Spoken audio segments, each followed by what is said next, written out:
Hotel World. This your brother Matthew Daniels, aka Anpu, aka the Chosen Few, aka the real bookworm. I'm not a bookworm world. I'm the real bookworm. Make sure you get it right. And as always, may your name live on forever, and may your memory, family, never die. Hotel, cheers to that. All right, you guys saw the title of this one. This is going to be a good one. Who canonized the Tanakh? And I'm going to be locking up with my brother G-Roy Blackburn in this one. This should be a good one. Get your pens and pads ready. So you know who I am. I'm Pooh. I'm about to share this, fellas. I'm about to share this on all my social media platforms. So Blackburn, you could just go ahead and give yourself a quick introduction while I share this link, brother. Excellent. It's good to be with you brothers again today. Matt Daniels called me out, and I got to respond. I'm not a Mayweather. I'm not a runner. I'm a boxer. I'm a destroyer. And you will be destroyed in this who canonized the Tanakh debate. You're going to be in for a couple of surprises. However, I would not let you call me out and not respond. You see the name, Killmonger, G-Roy, and that's what I do. That's what I will do. I won't be defeated. There won't be no part two. We will win. Now, he said, who canonized the Tanakh? Okay, we're going to deal with that. He also had a 10-minute video on Facebook. I hope you guys checked it out. I'm going to be dealing with some of the things he said in that video. I'm going to address, and I also did some notes this morning. I got the minute. So at minute 4, at minute 3, at minute 2, etc., I will let you guys know what was stated by Matthew Daniels right before he smoked a cigarette. A lot of people smoke a cigarette right before they get ready to be demolished. So that's what he did, and that's what I'm about to do. Also, to give you guys a little bit about me, I am a believer in the Most High. I'm a believer in the book. And I researched the book. I studied the book. I questioned the book. And I adhere to the book. That's what I'm going to say, because me giving you more than that is going to go into the actual content of the video. Let's get it on. Okay, appreciate that, brother. And what we're gonna do now, I have my good brother Ricky. He agreed to moderate this for us because me and Blackburn, we can get out of control. So we did need to bring in a moderator. So at this point, I'm gonna pass it over to the moderator, and I'm gonna fall in line as the debater. And let's get it in, family. Hotel. You make sure that moderator is not biased. What's up, world? This Rick. I'm the one who actually introduced these two brothers. They've been going at it ever since they met. Each one's debates are really good, man. Both of these are very good information. Everybody will learn from this. What's going to happen is we're going to have a 3-minute opening from each of these people. After that, it's going to be a 7-minute round. And then it's going to be a 5-minute rebuttal after that. After the rebuttal, it's going to be one question asked each, and then we're going to repeat the process. So, get into it. What I'm about to do is flip a coin. Let's see who goes first. Blackburn, you said you was heads, right? Yes, sir. I'm heads. I don't know how to flip this screen so y'all can see it, but y'all are not going to.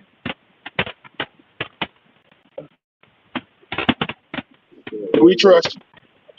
I don't know if y'all can see that. That's it. So, Blackburn, you can go ahead and start with your 3-minute opening. I'm going to keep the time. And all right, let's get it.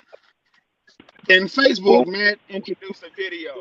His video was calling me out about who canonized the Tanakh. In this video, he made a few claims. One of the claims that he made was that I was a Hebrew. Now, with that claim, it's okay to make that claim. However, I'm not making that claim. I do not claim to be a Hebrew. I do not speak the language. I'm learning the language. However, I was not born into that language. I was not born into that culture. So everything that we're dealing with on the Hebrew perspective is I'm dependent on translators, just like him and just like everybody else that's probably in this video. However, that is very important. Me not being a Hebrew shows that,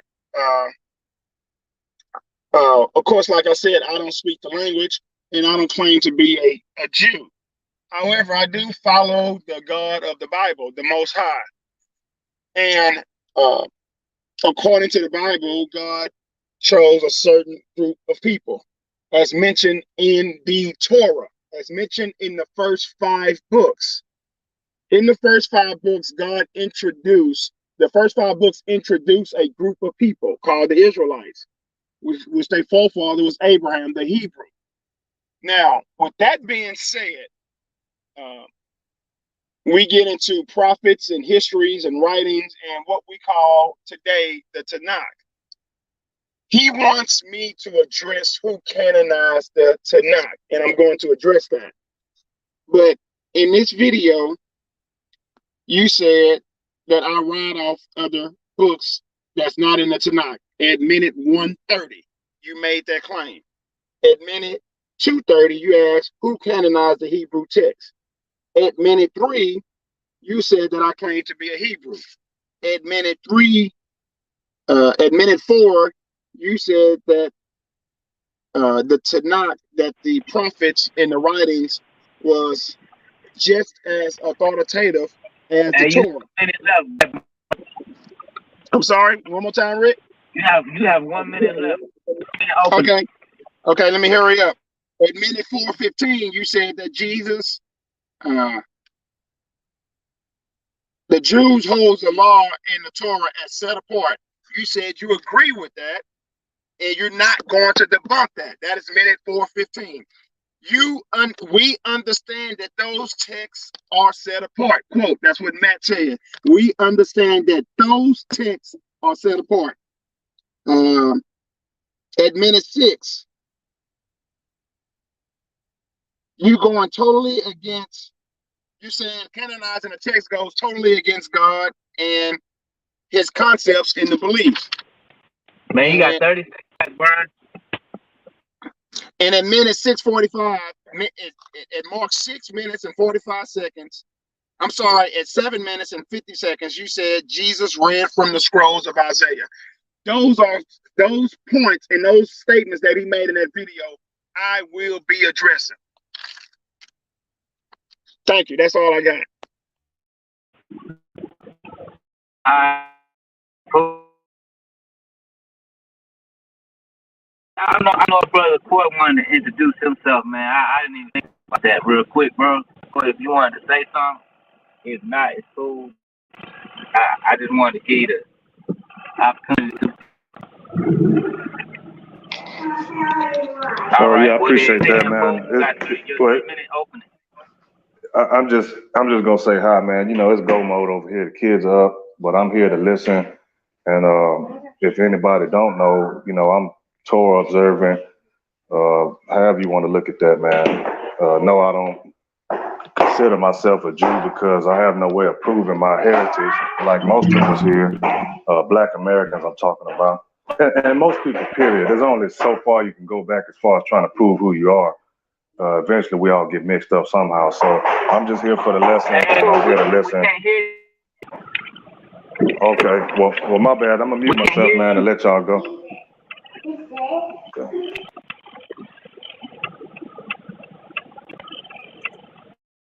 Oh, I can hear them, fam. I think they heard him. Are you ready for me to do my? Okay, go ahead, man. All right. Let's get it. Family, y'all saw the title of it, so you already know what we're going to be talking about.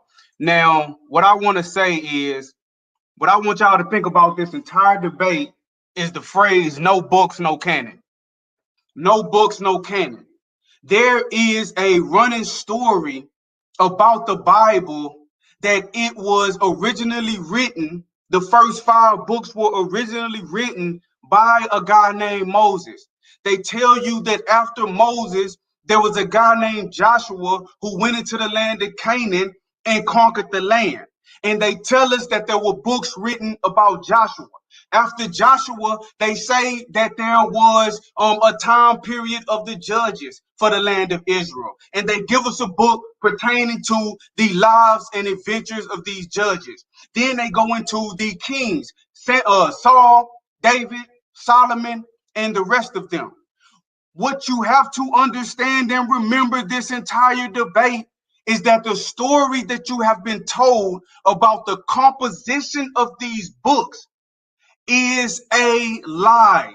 You cannot talk about the canonization of a group of books without talking about how these books came to be. So what I will be doing in this debate, I will be emphatically showing and emphatically proving beyond a shadow of a doubt that the story about how these books were created is a lie. And once you understand that the story about how these books were created is a lie, you will better be able to grasp my concept of how, when, and why what we're calling the Tanakh was canonized. Okay, my brother Blackburn already made a few fatal mistakes. Now, what I want you to understand, family, is he talked about a guy named Moses. He talked about a guy named Abraham. But we will not just be talking tonight. We will not just be giving the audience feel good information. We will not be making these claims without proving these claims. If you want to talk about Abraham, you got to prove Abraham. If you want to talk about Moses, you got to prove Moses. And if you want to talk about Moses writing the first 5 books, you got to prove that Moses wrote the first 5 books. Because what I'm going to be showing you, family, is that this information is incorrect. So when we're talking about who canonized the Tanakh, you cannot talk about who canonized a group of books unless you talk about where these books came from.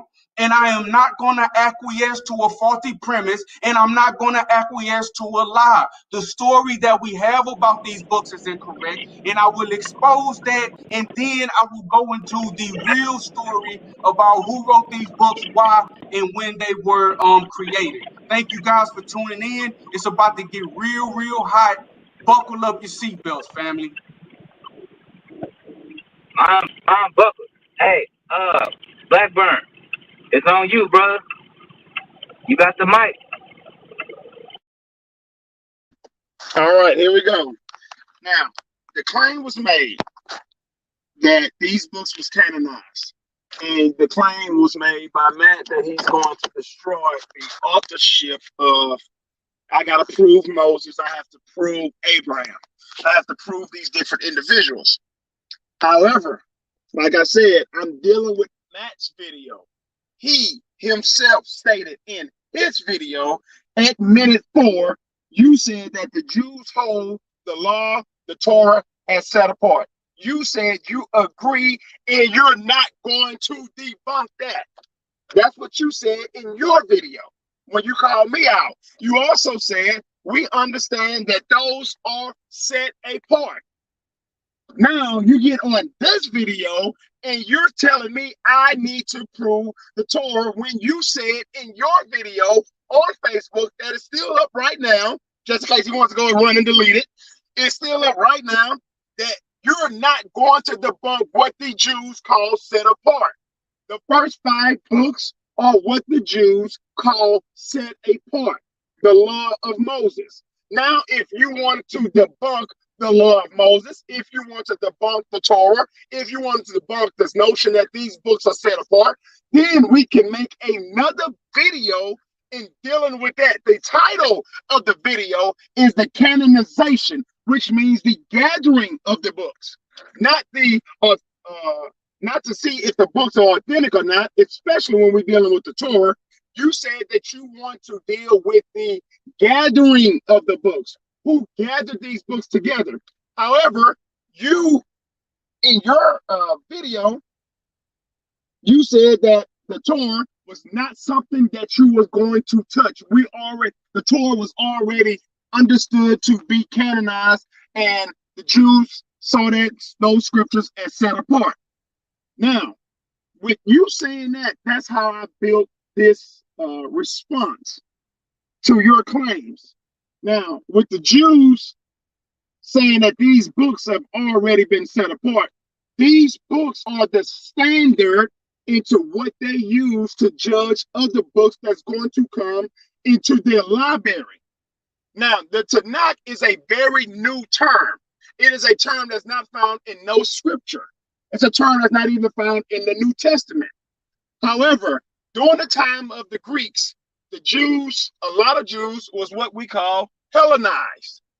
Now, when the Jews put their books together and they gathered their books, they did not regard Greek books as high as Hebrew books. So when you read about apocryphal books, one of the biggest indications of why this quote unquote book is not canonized, and we're going to deal with that word canonized in a second, is because one of the main points is it's not even written in the language of the Jews. Now, you have what you call a Bible, a Bilios. That is not a Hebrew. Hold on one second. Okay, I'm back. That is not a Hebrew word. It's not a Hebrew text. It's called a Biblos. It's a Latin word. However, the canonization came when Christianity came. The canonization came when the Greeks came. In the New Testament, you see a historical point. Jesus read from a scroll. He didn't read from an Old Testament. He didn't read from a Tanakh. He read from an Isaiah scroll. Why is that so important? Because when we're talking about prior to Christianity, when we're talking about prior to these other books, the Bible and the Old Testament and the Tanakh, when we talk about the prior, we're only speaking about scrolls then. We have a library of scrolls. Now, you said that the first 5 books were already set apart. They were already set apart. The prophets and the writings. The prophets is in one group of his own. The writings is in one group of his own. David's writings, David's Psalms, the Proverbs were never on the same level as the Torah.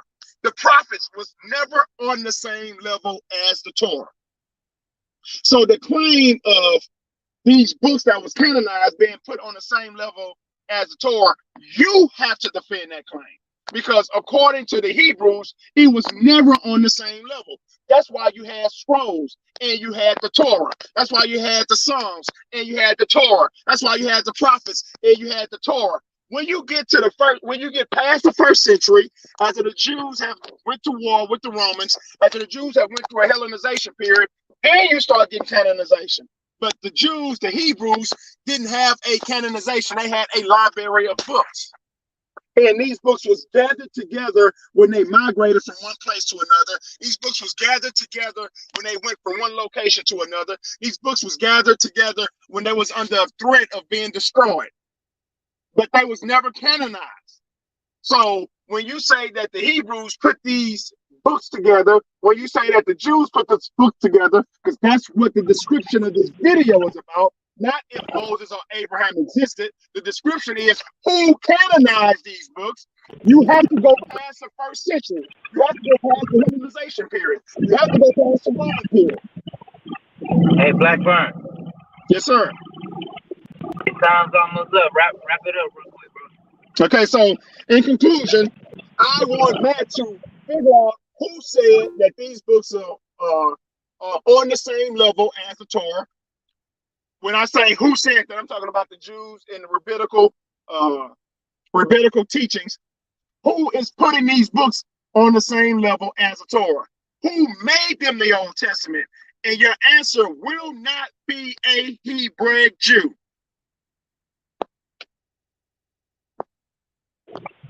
Anpu, you got the mic. Okay, man, the brother just did a lot of the work for me, and I'm glad. And I took a lot of notes, so when I get to my rebuttal, I will not forget what he just said. But I want to point out something to you, family, before I go into the evidence. If you're talking about the canonization of books, you can't lie about where the books came from. Okay? If I say that the Jewish people had a law, I'm not acquiescing to Moses wrote a law. So you do have to prove Moses. And if you're going to claim that Moses wrote the law, the Torah, the first 5 books, you have to prove that. I am not going to acquiesce to that. But the brother just already gave up so much ground. This might just be a bloodbath, family. I want to go into something because I told the brother we were going to be doing this, and I don't know if he believed me or not, but it seems like all he wants to do is talk. But I'm not going to talk you to death, family. I'm gonna actually teach. Okay, I'm gonna actually teach, and I'm gonna go to some of the scholars. I'm not the Hebrew scholar. Blackburn isn't the Hebrew scholar, but you know who is one of the scholars? Israel Finkelstein. And in the book, The Bible on Earth, look at what he says. Now, this guy's a Jew, right? Blackburn say he ain't a Jew. More on that later. This guy is.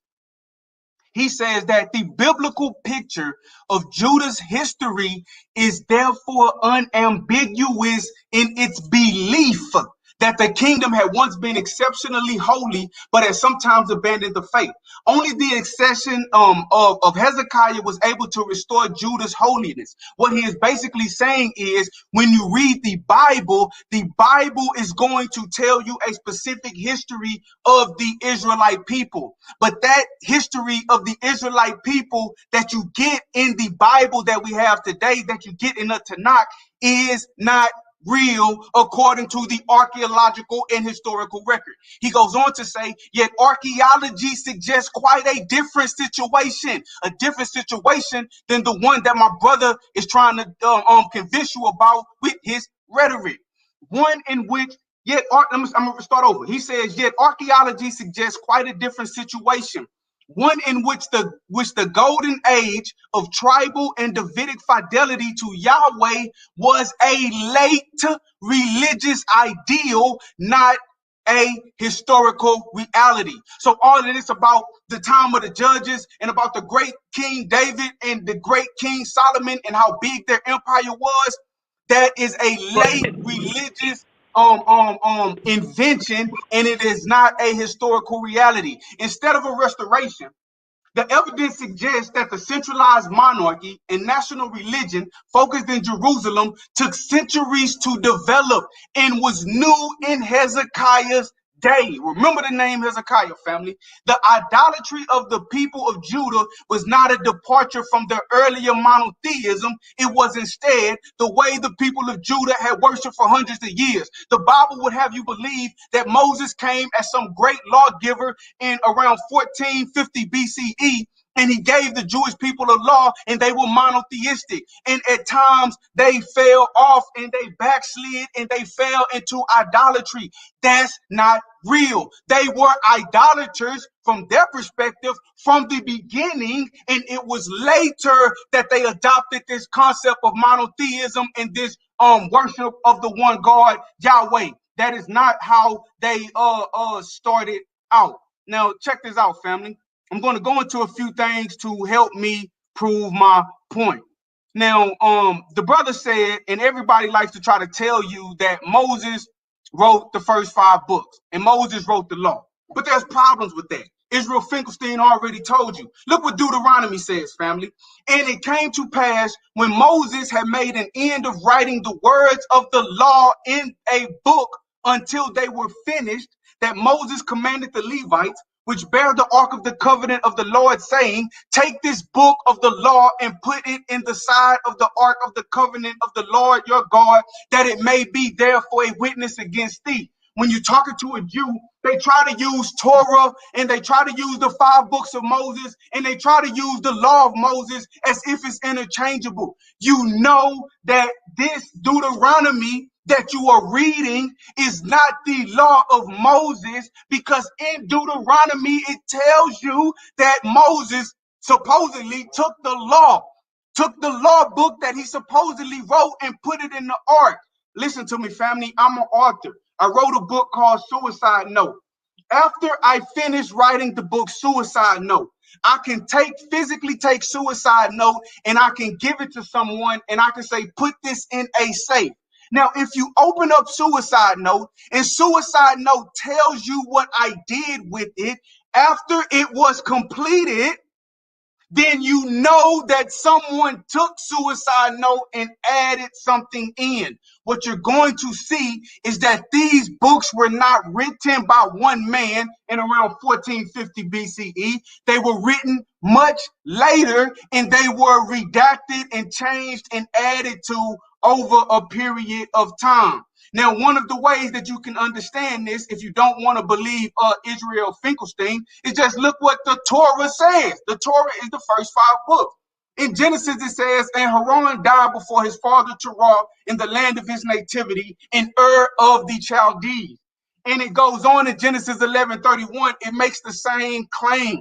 And Terah took Abram his son, and Lot the son of Haran his son's son, and Sarah his daughter-in-law, and his son Abram's wife, and they went forth from them from Ur of the Chaldees. And I'm giving you several scriptures where it keeps repeating this story about Ur of the Chaldees. Now, why am I pointing that out, family? You see it in Genesis and you see it in Nehemiah. Nehemiah even picked up the foolishness.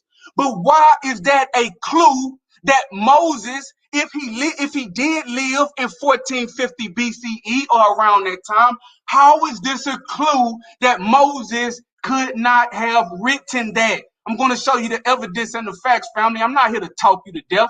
I don't know what this guy came to do. Listen to this, family. Ur of the Chaldees, or Ur of the Chaldeans. Ur Kasdim, commonly translated as Ur of the Chaldeans, is a city mentioned in the Hebrew Bible as the birthplace of the Israelite and Ishmaelite patriarch Abraham. In 1862, Henry Lauderson identified Ur Kasdim, and I'm running out of time, so I'm going to just say this. The Chaldeans, family, it says the Chaldeans were to settle in that place around the 9th century BCE. Now, why is that important? And I'm going to wrap it up. They say Abraham lived around 1900 and Moses lived around 1500 to 1400. But there were no Chaldeans in Ur until 900 to 800 BCE. So how could somebody living before there were any Chaldeans in that area tell you that Abraham came from there? It was no Chaldeans in Ur during the so-called time of Abraham. It's a lie. It's a flat out lie. And it proves that nobody during that time period even wrote the book. And it's going to get worse as time goes on, family. Like I say, buckle your seat. I'm just getting started.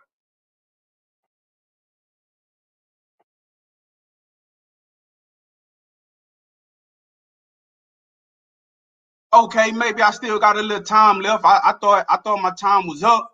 But yeah, so family, basically what I'm telling you is it's as if somebody tells you that they have a book written by Napoleon Bonaparte, right? Napoleon. And in that book, Napoleon says that King Tut from Egypt was from Texas in the United States of America. Your mind is going to tell you, wait a minute. There was no Texas in the United States of America in the time of Napoleon or King Tut. So you know the book is fallacious. So if Genesis is telling you that Abraham was from Ur the Chaldees and they telling you that Moses wrote it, you know it's fallacious, family. Don't let this guy lie to you. Make him prove what he's talking about. All right. Uh, okay, Blackburn, you got you.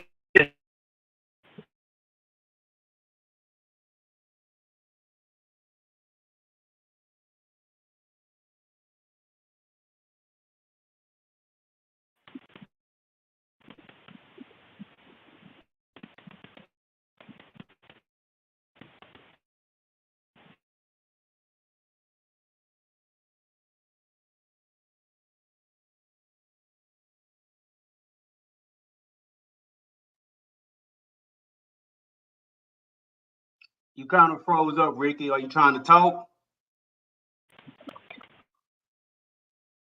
Yeah.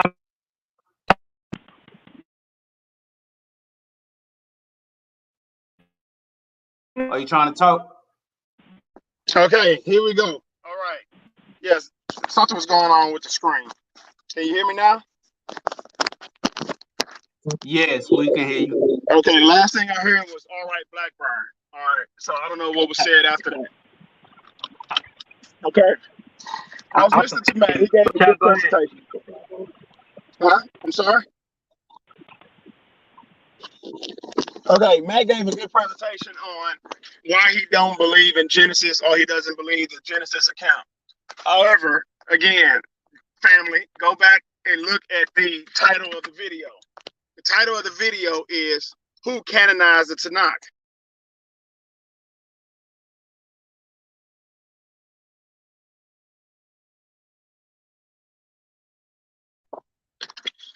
The name is Who Canonized the Tanakh? You want to go in and prove if Abraham was real or not, if Moses was real or not. You want to disprove dates. You want to disprove who actually wrote Deuteronomy. That's fine. We can do that. But not on this video. Because on this video, when you called me out, let me repeat this one more time. At minute 4:15, you literally said, I agree. I'm not going to debunk that. So I don't have no reason to go look in that piece of trash Philistine or whatever that idiot name is. I don't have no reason to look at his claims because you claim that you agree that the Torah is a set apart book and you also agree that it was already canonized. That's what we're supposed to be dealing with. Now, when you say stuff like Abraham wasn't from Ur or Ur wasn't even around, or the Chaldeans wasn't even around at that time, stop it. We both know that the Torah itself, things have been added into it for our benefit, such as locations. So even though a location may not have existed during the time of Abraham, or people named the Chaldeans may not have existed during the time of Abraham, does not mean that those people did not exist during the time of Ezra, during the time of Moses, when they was giving out the law. So, but either way, that's not what we're here to discuss. What we're here to discuss is who put these books together, according to your video. Now, if you want to discuss something else, you have to let me know. Now, you asked who canonized this Hebrew text. Okay. I don't have a list of a canonization to after the 1st century by Methello. That is the first list of a canonization that I have. So prior to that, and he died around 168 or 170, I want to say. So after that, I don't have anything. And what I wanted to deal with is you telling me that I'm going totally against, a canonization is going totally against God. I want you to define that. I want you to give me a law or anything of that nature that says you can't gather and collect books. Because that's all that happened. It was a gathering and a collection of books. So whether you believe in these books or not, that's not the issue that we're dealing with. The issue that we're dealing with is who canonized it. And my standpoint is, prior to Christianity, prior to Greeks, prior to the Romans, it was no canonization.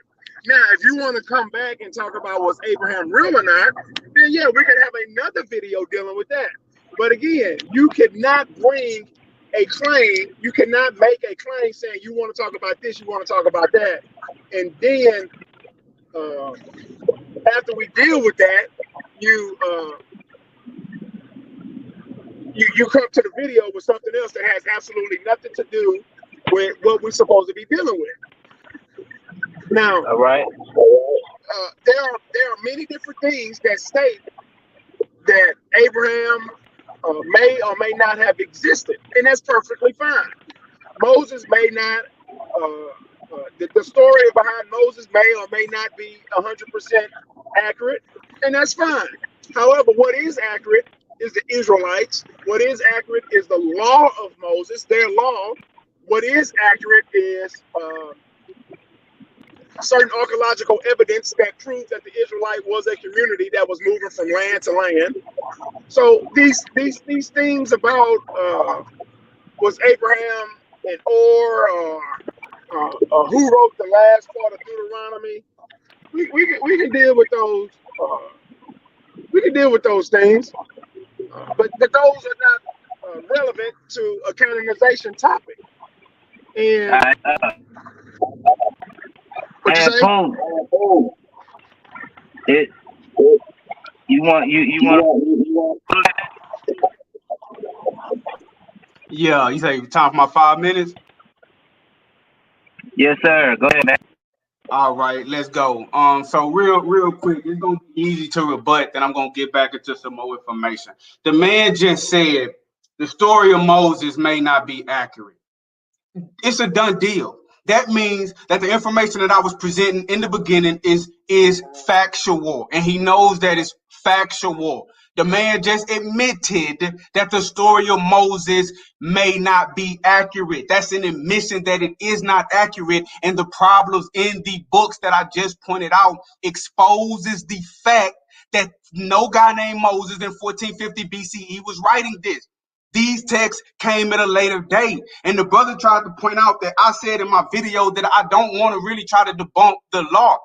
I can't debunk the law because they got a law, but I'm going to address how they got a law and who gave them the law. The brother talking about how can I show that is wicked or that is against God, brother. I'm getting into that, but the simple fact of the matter is, the Bible itself says, "Thou shalt not lie." If these people lied in the book and said that they got this information from Moses, whoever told you that, and whoever set, even the Torah, whoever set those 5 books apart and said that they got them from Moses, and you point out that they didn't get it from Moses, proves that they lied about getting it from Moses. And one of your commandments says, "Thou shalt not lie," brother. So whoever did that, what do you mean? Wicked as hell, because they not even agreeing with their own scripts. But I'm not even saying Moses wrote it. More on that in just a minute. The brother just said that Jesus read from the Isaiah scroll as if that validates that Isaiah is accurate. Well, guess what, brother? In the New Testament, they also quoted from the book of Enoch. In the book of Jude, they quoted from the book of Enoch, and they quoted a prophecy from the book of Enoch. So you want to talk about your prophets and your writings of the prophets? Well, also in the New Testament, the same New Testament that talked about the scroll of Isaiah, quoted from a prophecy in the book of Enoch. So are you willing to accept that the book of Enoch is authoritative? And if not, I don't want to hear about the New Testament talking about Isaiah. This brother is all over the place. The brother even admitted that they did not have a Tanakh, and he said that he cannot show any type of canonization until he go past the Hellenization period. I'm glad you said that, because one of the points that I was making was that these people are lying about how they got these books, and how as the time period and the history of the Israelites went on, people were writing, the prophets were writing, the people were writing about the judges, they were tracking the information about the kings, and these books were authoritative. It's nothing like that, family. But what I want to do real quick, I want to share my screen. This brother out of control, man. He's still just talking. I'm not finna talk y'all to death, man. Check this out, family. He talking about he ain't got to prove nothing. Yes, you do. What you got on the left is the fake movie prop of Moses, right? Moses holding the 10 Commandments, right? And what you got on the right is an actual artifact of Thutmose III. First, I want you to ask yourself, why is it whenever they show you that these tablets of Moses, they always look like steles out of Egypt. But then they act like, oh, it was so long ago, we don't have the original anymore. But you can go into Egypt and see the same type of stele, the same type of stone that has survived for the exact same amount of time and longer. Family, it's all just a lie. There is no original stones that were written by the finger of God. Even when they tell you about the Bible was translated on the papyrus, it was written on paper, so we don't have the originals anymore. Family, why is it that you can go into Egypt and you can find papyrus scrolls from like 1250 BCE? The papyrus of Ani is written on papyrus. It still exists. Why don't you have it? See, they want you to believe, and this is going to make a lot more sense when I go into my second round. I'm just laying the groundwork, bro. I ain't even got started yet. What they want you to believe is that these original parts of the Bible was written so long ago that they no longer exist now today. That's what they want you to believe. But what I'm telling you is there is no original copies. And if there is some original copies from back then, I want you to present it. And if you acquiesce to that there are no original copies from that time period, then I'm going to get into where I'm going to prove and show you when this stuff was actually written. Because first I wanted to debunk the myth that this stuff is ancient text. If you can't prove that you got any ancient text, it's going to validate my position in my next round. And the brother already said that the story of Moses is a lie. And you do call yourself a Hebrew. I'm not going to let you run from that today, brother. And you just threw Moses under the bus. Thank you. Thank you for acquiescing to that. It's going to make my next round a whole lot easier. All right. Blackburn, the question you want to ask Matt? Yeah, I want to ask Matt this.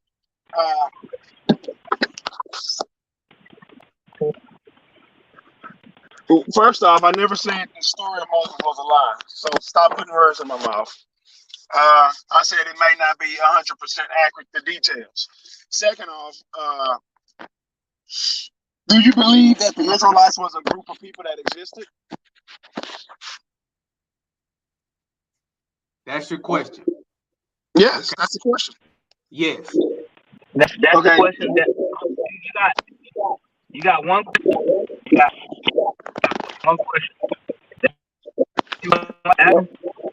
Okay, well, hold on. Let me rephrase that question.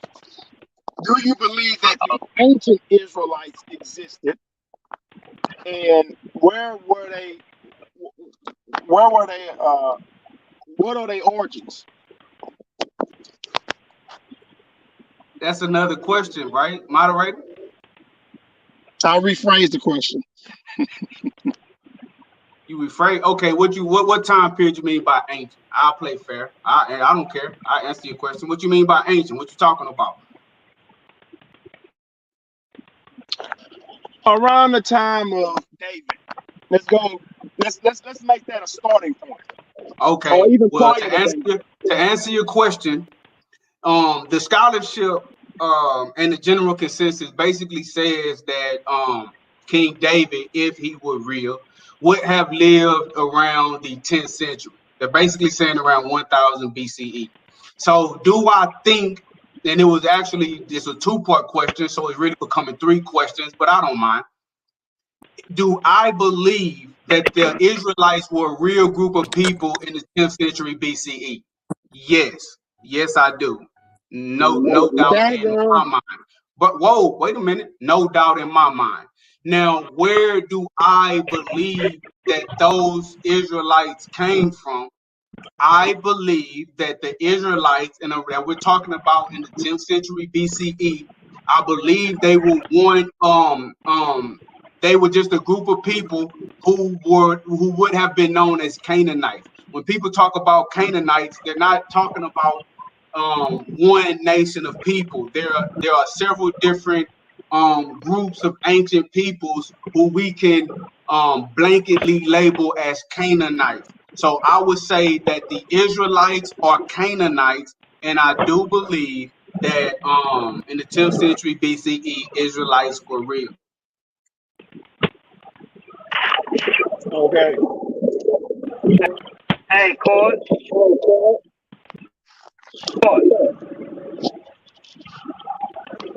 Yes, sir. Hey, bro, you want to chime in, brother? Cord? No, not at this point. Only thing I did want to agree with, which, I got to side with G-Rod on this one. You are getting a little off subject, brother Matt, as far as now we're trying to. which I know is part of his presentation. I understand that. That's why I'm staying out the way. But I do think I don't think I think that neither one of us believe that Moses actually literally wrote the words of Genesis through Numbers. You know what I'm saying? Even though I understand that's part of your debate. That's all I want to say.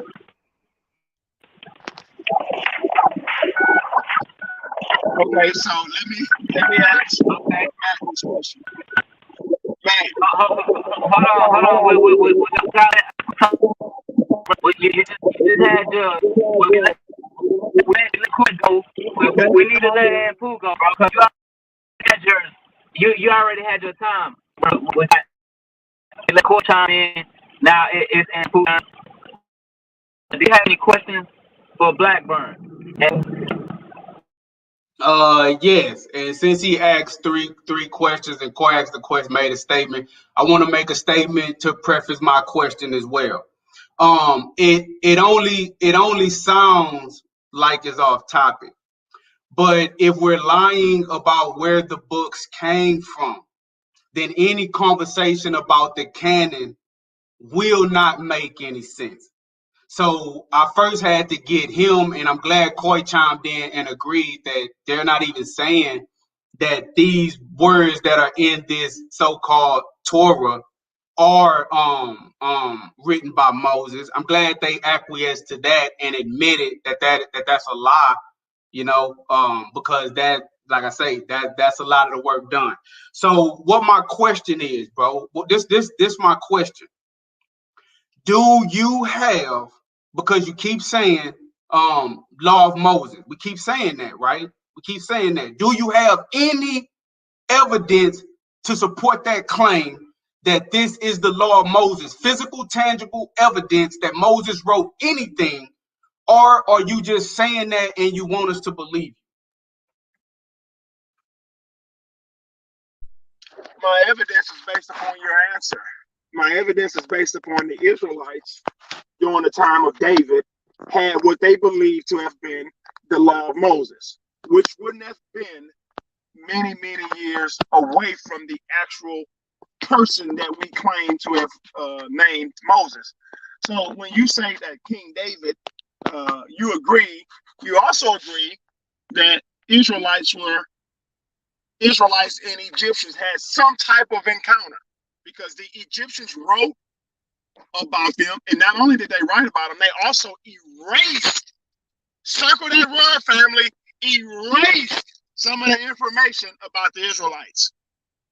Now, that means that somehow, somewhere, that great-grandma, great-granddaddy, great-great-granddaddy, yes, believe, saw, dealt with somebody that we're calling Moses, because you just admitted out of your own mouth a few hundred years after the events that we claim to be the Exodus, there was a group of people called Israelites that was following a code called the Law of Moses. It's almost like saying today, did George Washington exist? Did Abraham Lincoln exist? Did the Constitution exist? That's what it's saying. Now, just because we don't have papyrus or we don't have the actual stones does not take away the fact that if we go all the way to the ancient Egyptian times, that we will find a group of people called the Israelites existing and interacting with your Egyptian people. Okay, and I just want to do a quick follow-up like you did with me, brother. I asked, did you have any evidence? Do you have any evidence? I don't want you to tell me what somebody said. Do you have any physical evidence? Because you already admitted that the story of Moses might not even be accurate. So now that it's called into question, do you have any physical evidence that Moses wrote anything? Physical evidence. Okay. With that being said, do you have any physical evidence being said, we go ahead and start round two. I want him to tell me yes or no. He got to answer my follow-up. Do we have any physical evidence?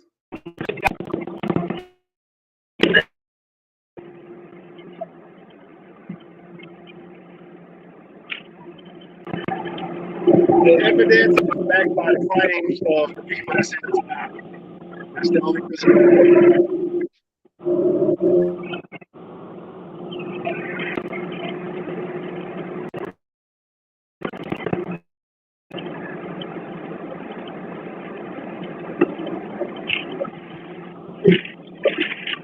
Does that answer not suffice enough for you, man?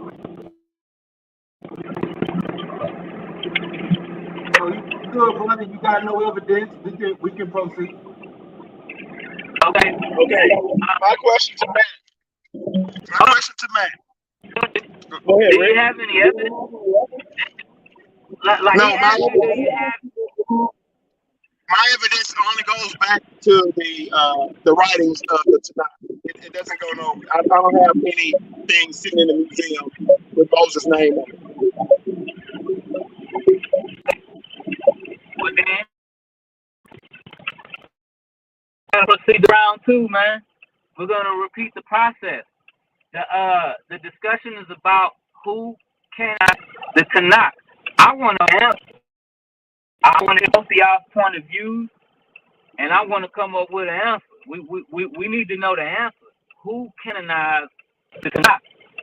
So Blackburn, when in with him starting it, we're gonna give Anpu the second half of the 7-minute round. So Anpu, your 7 minutes is about to start. Who canonized the Tanakh, man? Okay, you ready? You ready? Yeah, I'm ready. Go ahead. Okay, family. So, in order to understand who canonized the Tanakh, we first had to understand where these books came from. And we had to understand that the story that we got about Moses is a lie. The brother can't prove it. So look what check this out. Look what Israel Finkelstein goes on to say, right? He points out that what we're calling the book of the law was actually written by a man named Hezekiah. Okay. In 2 Kings, it tells you, and Hilkiah the high priest said unto Shaphan the scribe, I have found the book of the law in the house of the Lord. And Hilkiah gave the book to Shaphan, and he read it. Now, what you have to understand is prior to this, Israel was steeped in what they would call idolatry. And so what was happening was a man named Josiah at this time, a king named Josiah, was trying to reform the Israelites. And this story about finding a book of the law is actually inaccurate. They actually created one. He goes on to say the very fact that a law code suddenly appeared at this time messes well with the archaeological record of the spread of literacy in Judah. The discovery of hundreds of personal signet seals and seal impressions inscribed in Hebrew from this era attests to the extensive use of written and writing and written documents. As we have mentioned, such relatively widespread evidence of literacy is an important indication that Judah reached the level of a fully developed state in this period. It hardly had the capacity of producing extensive biblical texts before. Now that's important because they want you to believe that there were texts written prior to this, but they have no evidence of it, so we don't believe them. But we do have evidence of around this time, right, the 8th to 6th century, around the 7th century BCE, where the actual Israelites began to start writing, and how Israel Finkelstein said that you have a lot of rings and signet rings and seals attesting to this fact. I'm showing you archaeological evidence that this is when the Israelites start writing on a massive level. Here is another example of a 7th century seal of when the Israelites actually started writing and when these books actually began to start taking shape. Here's another one that I want to show you.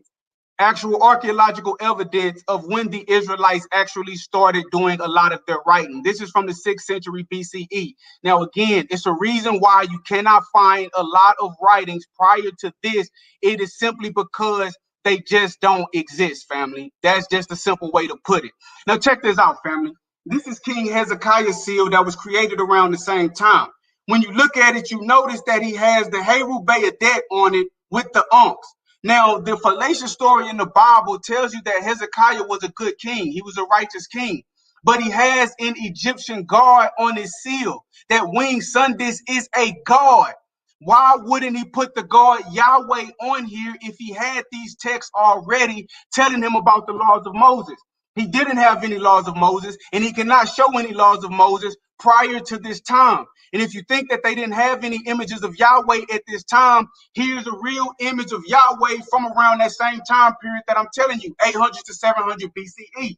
This is Yahweh and his Asherah, created by the Israelites. When the Israelites depicted Yahweh, this is how they depicted Yahweh. You cannot go back and find anything written by a guy named Moses because it doesn't exist. But you can show the Israelites going against the same laws that this brother wants you to believe that they had, saying that you can't depict God.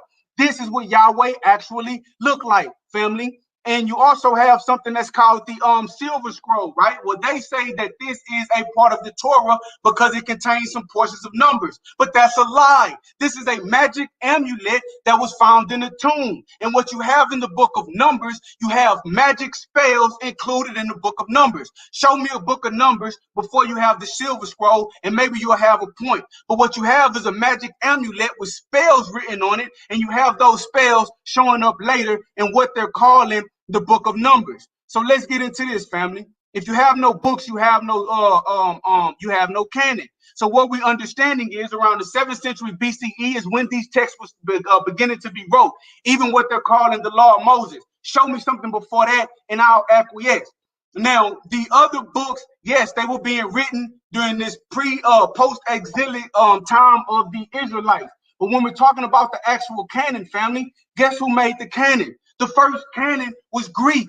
The first canon was Greek. After Alexander had conquered most of the known world, what you had was something called Hellenism taking over in the Mediterranean region. And you had a king that ruled after Alexander. His name was Ptolemy, right? One of the Ptolemy kings. He had the Jews translate the law into Greek, the law that came from the time of either Josiah or Hezekiah. There was no records of it prior than that. Okay, and so after this was translated into Greek, following that, they began to translate these other texts into Greek. And when they translated these other texts into Greek, you see them starting to put these books together in a canonical form. When you're talking about what a canon is, you're talking about a group of books placed together. People have the Bible today, and when they reference what's in the Tanakh, they have the Tanakh and the Bible canonized and connected to what they're calling the law. Who was the first individuals to do that? It was the Greeks. It was a Greek king having Hellenized Jews create this. And the brother already acquiesced because he says he has no evidence of the Tanakh, of a canonized form of these texts until after the Hellenized period. So he's talking about, how can I say that it's evil? How can I say that it's against God? Because it was the Greeks making you do it. And the only reason you came up with a Hebrew canon is because you wanted to combat the Greek canon that existed prior to the Hebrew one. How can I prove that, family? It is a little difficult, but even when you look at the completed a complete canonized text of the Old and New Testament, you find them in Greek. Okay, these books connected and canonized together. You have the Codex Vaticanus that goes to around 300 to 325 CE. This is in Greek, and it includes in a canonized form First Ezra, Genesis, Psalms, Proverbs, Ecclesiastes, the Wisdom of Solomon, Esther, Judith, Tobit, and you have these extra biblical books. And these extra biblical books were included in the first canon because the first canon was the Greeks translating text. You also have the Codex Sinaiticus, 330 to 360 CE.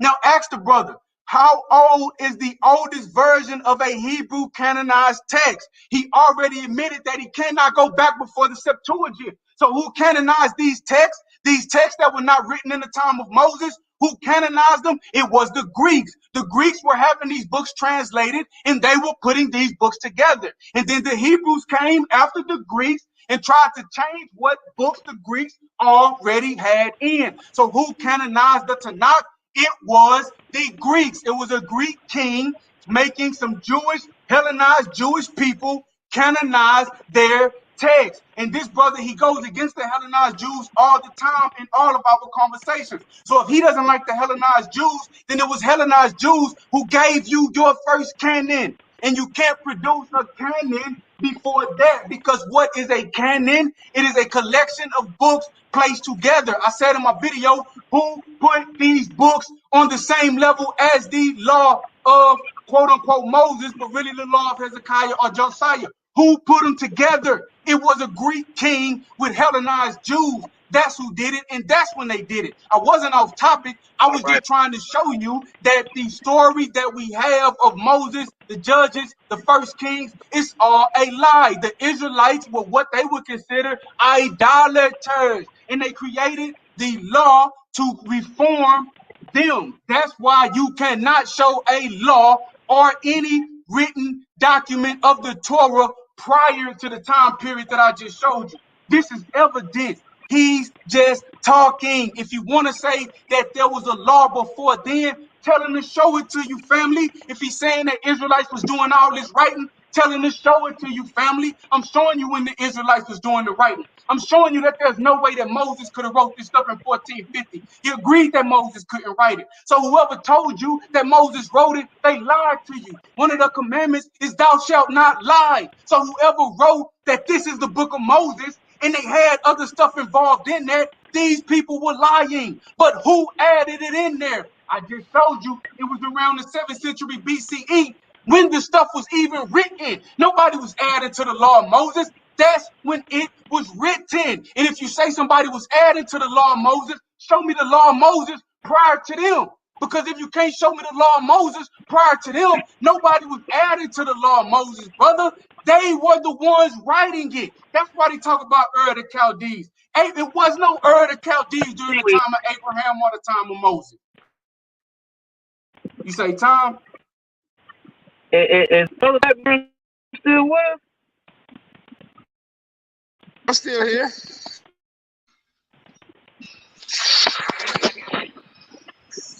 Oh, okay, yeah, okay. I see. All right, Blackburn, hey, who canonized the Tanakh, brother? You have to make who canonized it. Matt already went through it. Matt already told us. It was the Greeks. And he said that as if, how can I put this? With you saying it was the Greeks, it kind of proves the point. The point that I was making, the point that needs to be made, is that the Hebrews did not have a canonized text until they got to the Greeks, which means that the Hebrews was not in charge of canonizing any type of text, which means that when you said in your video, because again, I built this based on your video. Obviously, you wanted to talk about something else. That's fine. But based on your video, you said that it was against God's will to canonize a text. Okay. Even if you can find evidence of that, which you can, or even if you can find evidence of that, which you can't, it was obvious that the Hebrews did not canonize the text. The Greeks did. So, with you recognizing that the Greeks canonized the text, you also recognize that the Hebrews had no part of that. So, as Matt discussed, which this video was supposed to be about, who canonized the text, you hit it on the nail. It was the Greeks. Because as of right now, you can go buy you a book of Genesis, you can go buy you a book of the Psalms, you can go buy you a book of Proverbs, or you can go buy you a complete Tanakh, or what they call the Hebrew Bible. You can go and buy it, or you can buy it individually. So when we're talking about the canonization of the text, that is a Greek introduction, and that doesn't have anything to do with the Hebrews. So to answer your question, Matt hit it on the nail. It came from the Greek and Hellenization period.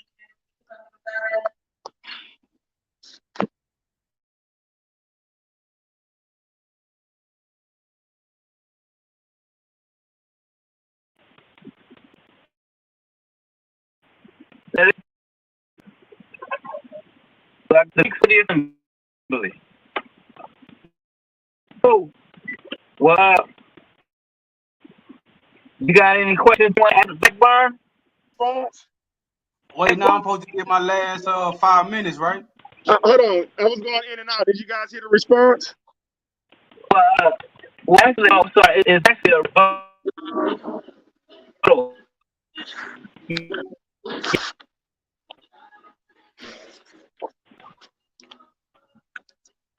Hello? Yeah, I can hear you, Blackburn. Okay, can you hear me? Did you hear the response about the Hellenization of the text? I mean, the canonization? Yeah, we heard you. Okay, so I don't know where my phones are going in and out since I'm in the store, but the canonization of the text is a Greek invention. It's not a Hebrew invention.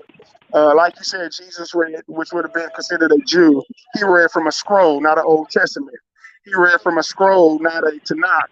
So when you talk about a canonization of the text, that didn't come around to after the Greek and Hellenization of the text. Now we could get into this Hezekiah and we could get into who actually wrote the Torah, but the title of this video wasn't who wrote the Torah. The title of this video is who canonized the Tanakh. And you hit it on the nail, and we both agree to that. We both agree that the Greeks canonized the Tanakh.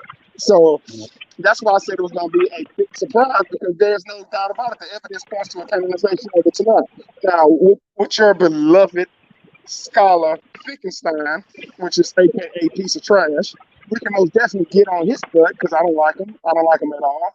And we can discuss some of his scholarship at a later time. Or we can discuss some of his scholarship when I get more than one day to prepare for it. But Finkelstein has always been a piece of trash that's been debunked in many different arenas. And the answer to the question is the Greeks. The Hellenized Jews is the ones that put this particular doctrine together. Now, Matt has already said in ancient Egypt, the presence of the Israelites was there. Point blank, period. That is a blow. That is a dagger to what he's trying to present. In ancient Egypt, we had a community called the Israelites. That's a nail in the coffin. So we can sit up here and discuss, well, Moses didn't write that, or Moses did write it. Joshua didn't do this, or Joshua did that. At the end of the day, they was there. They met up. They dealt with your ancient Egyptians. So no matter how you try to throw mud on the story still exists because the foundation is still there. Based on your people. I got more evidence that my people existed with your people. Based on your records. Your records indicate that Israelites are there. Your records indicate that the king Hezekiah was the king of the Israelites, the king of the Jews. That's your records. So when you sit up here and try to say, well, the Israelites didn't exist, Moses didn't exist, this didn't exist, that's not what your Egyptians thought. You may not find Moses, but you find David. You may not find Abraham, but you find the law of Moses. You may not find it. You are finding the foundations, and you're finding the actual evidence of the existence of this people.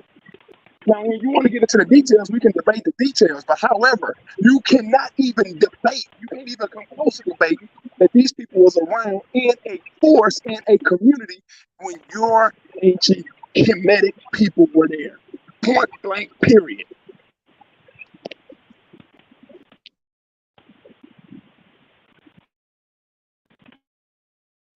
Okay.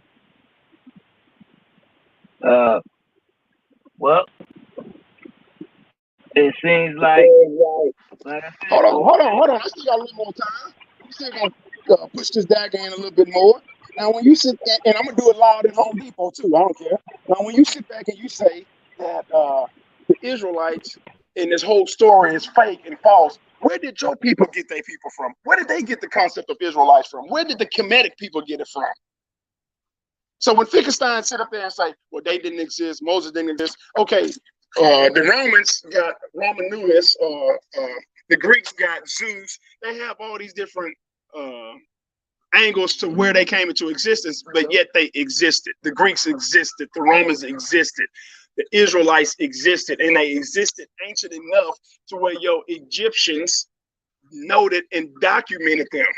Now, when you want to talk about who actually wrote the Torah, according to your video, you said that you accepted and they were set apart scriptures by the Jews, and you wasn't even trying to debunk it. But yet you get on this video, and that's the only thing you want to debunk. When you asked, we both could have say the hour of this video, I would have easily told you that the Greeks Hellenized, the Hellenized Greeks and the Hellenized Jews is the ones that canonized the text. Now, that was the title of this video. Now, you want to try to disprove the Israelites, or you want to try to disprove Moses, or you want to try to disprove the Torah. We have to first off figure out why your Egyptian people got a group of people that's together, and the Torah will be the Constitution, just like America has a Constitution. The Torah will be the Constitution, and it goes all the way back to Kemetic people. They noted it. So when you sit up there and say, well, the Israelites ain't got nothing in writing, what your Kemetic people do, your Kemetic people got us our names in writing. Your Kemetic people got the Israelite names in writing. So what are we arguing here, my brother?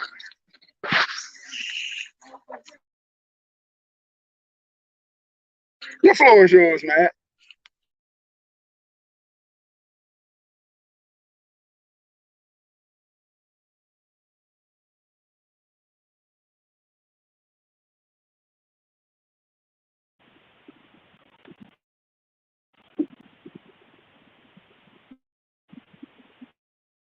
You finished, Blackburn?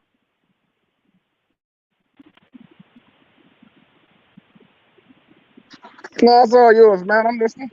You got any questions, Anpu? Oh, We still gotta do this rebuttal. Remember, I went first that round. That was my 7 minutes, his 7 minutes. Now we do the rebuttal, then the question. Yeah. He just well, went for a kind of long time. Go ahead. Okay. Got the mic. Family, if you notice, he keeps talking about I wasted time when I was talking about Moses and whatnot.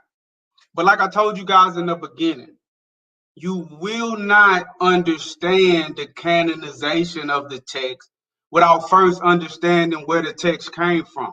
I already know that the majority of people, even my good brother, if you notice, he keeps trying to say the law of Moses. My point is, when we're having a conversation about the Tanakh and canonization, the quote unquote law of Moses, the book of Judges, the book of Kings, Chronicles, the prophets, these things come up. So my point is, you can't say the law of Moses or anything else without first proving it. They slap a name on a book and they want you to acquiesce to the name of this individual is the one that wrote a book. It was not off subject because that information forced you to acquiesce to the fact that Moses did not write what we're calling the law of Moses. Now, if you want to say it, what I'm saying is prove it, because my position is this law came around the 7th century. Now, in order for me to say that, family, I have to first debunk what the majority of people believe is that it came from a guy named Moses. That's why it all ties in. Now, he just admitted that the Greeks canonized his text. He said that the Hebrew people had texts and they were not canonized until the Greeks canonized it. Then the brother got the nerve to tell me that, oh, in the video, I was saying how was it wicked or how was it against God? Brother, because in the thinking of the biblical person, right? In the thinking of the biblical person, if God didn't say, go tell you to do it, it's not authoritative, it's not correct. That's why they tell you that you can't use books like Tobit or Maccabees or Jubilees or the book of Enoch. They're going to say, oh, that's not a part of the canon. That's not authoritative scripture. Well, guess what? The fact that you have a canon, notice at no point did the brother say that God told them to create a canon, that God told them to create these set apart group of books. It was the Greeks and it was Hellenized Jews. The brother complained about Hellenized Jews all day, every day. But you following in the tradition of Greeks and Hellenized Jews when you present to me a canon. And you can't pretend like you don't accept this canon ideal, because whenever an individual tries to bring a document that's not in the canon that he accepts, he tries to throw it out, and Hebrews try to throw it out because it's not in the canon. It's not in the canon. It's not this authoritative book. It's not in these group of books that we got. And I'm telling you, bro, the whole idea of taking these books and then connecting them to the Torah and putting certain books together and having those books set apart from the other books, you got it from the Greeks. So if you don't approve of getting it for the Greeks, and if the Greeks ain't your God, then they went against God, your God, when they did it.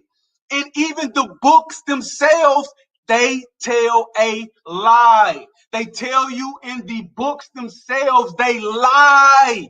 If the books contain lies and a Hebrew believes that lying is a sin, then the books themselves go against what they are considering to be the law. Because I showed you, you're reading the Torah, don't make no images of God. But when you go back to the 7th century, you have images of Yahweh. Why don't they show you the images of Yahweh? Right? They tell you that magic and divination is wrong. But then when you go back into the 7th century, you have magic amulets that people were wearing as necklaces to protect them, right? So that's because before they had the law, they were the idolaters that they're complaining about. They had magic. They had images of God. They had priesthoods that had to be taken out. And again, if you had a law before that, show it to me. What you got to understand, family, is a Hebrew person to try to tell you about the idolaters and the heathens and the pagans of other nations. And they'll try to point out like this right here. They'll say this, oh, that's a graven image. You can't make no images of what's supposed to be God. Did y'all see, man, that image of Yahweh that Israelites made? That looked like an animal. It looked like an animal that had a tail, family, and it had a wife. So whoever wrote the Bible after that image was made and said that God did not have a wife, they lied. They lied. In the ancient history of these idolatrous Israelites, Yahweh had a wife. The historical record shows that Yahweh had a wife, and the wife was named Asherah. Now, if you want to tell me that came after the law, show me the law before that. See, the narrative is all screwed up. That's why I did what I did in the beginning, because I'm showing you an image of Yahweh. Now, you show me a commandment not to have an image of Yahweh before that. I showed you archaeological evidence of Israelites using magical spells, man. And then you got those same magical spells showing up in the book of Numbers. And they want to trick you and tell you, oh, the book of Numbers showed up on the amulet.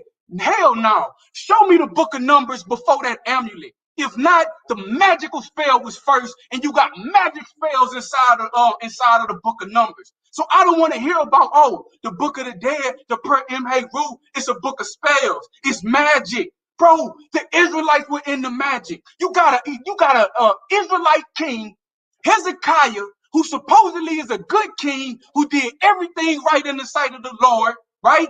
With an Egyptian god on his seal. Why would he have an Egyptian God on his seal if you're not supposed to have any other God before Yahweh? The simple answer, family, is because nobody was saying have no other God before Yahweh before he made the seal. But you got an Egyptian God. That ain't just a winged sun dish. That's a God, brother. And don't tell me you didn't have images of your own God, because I showed you. Then you had another seal after Hezekiah. The man had a chicken. The man had a chicken on his seal, but they'll tell you that these Israelites were, oh, you're not supposed to make any images of anything on the earth, but you got a chicken on your seal. You got an Egyptian god on your seal. Show me the law before that. You can't do it. Why can't you do it? Because the law came after that. And guess what? You can't show me a canon before the Greeks, because the Greeks is the ones that gave you your canon. And any Israelite that has a canon, any Israelite that says that they got books that are authoritative over the other books, you following after Greeks. You the same Hellenized Greek that you always talk about. Every time I bring up Josephus, every time I bring up the book of Enoch, every time I bring up Maccabees. Oh, Maccabees ain't scripture. Why? Because it's not in the canon. Because it's not in the canon. Well, you didn't even have a canon before the Greeks. The first canon had Enoch. And if you look in the Dead Sea Scrolls, when you find the same scrolls that he's talking about, they got all of these books together. Them ancient Israelites wasn't living like these cats. They faking and fronting. When you talk about the canonization process, all of those books were on the same level. The Israelites, they just had books.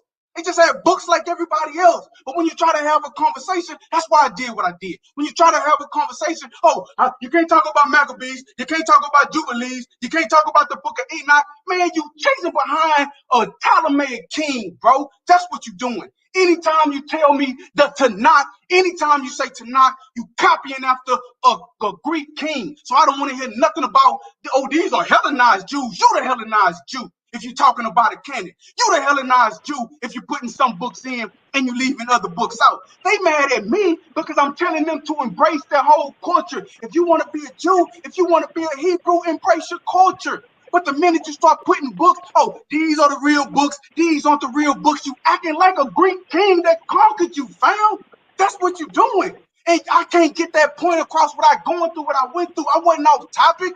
I was forcing you to admit that Moses didn't write it. Now that you know, and you have to admit that, maybe it was added to the laws of Moses. You just acquiesce to when they called it the book of Moses, they a damn lie. Moses didn't write it. Now, if Moses wrote anything prior to that, you show it to me.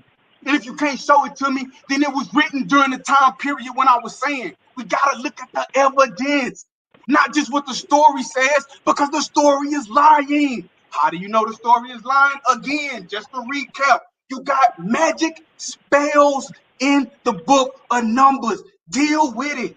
And I'm not saying that, a lot of ancient cultures have spells and everything, man. I'm not just banging on the Israelites, but I'm telling you, you following behind a Greek and you don't know it. I'm trying to open up your eyes, fam.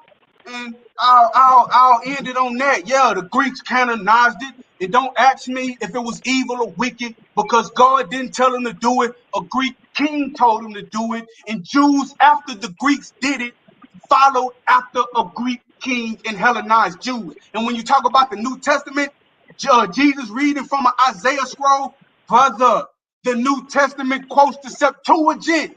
The New Testament quotes the Greek canon. That's why in Jude, it quotes Enoch. But you don't accept Enoch. But you want to talk about Jesus quoting the Isaiah scroll. Well, it quote Enoch too, brother. It quote Enoch too. And when you look at them first century Jews, Josephus, when you look at Philo, why do they talk about angels having sex with humans? Why do they talk about that? Why? Because somebody was reading the book of Enoch.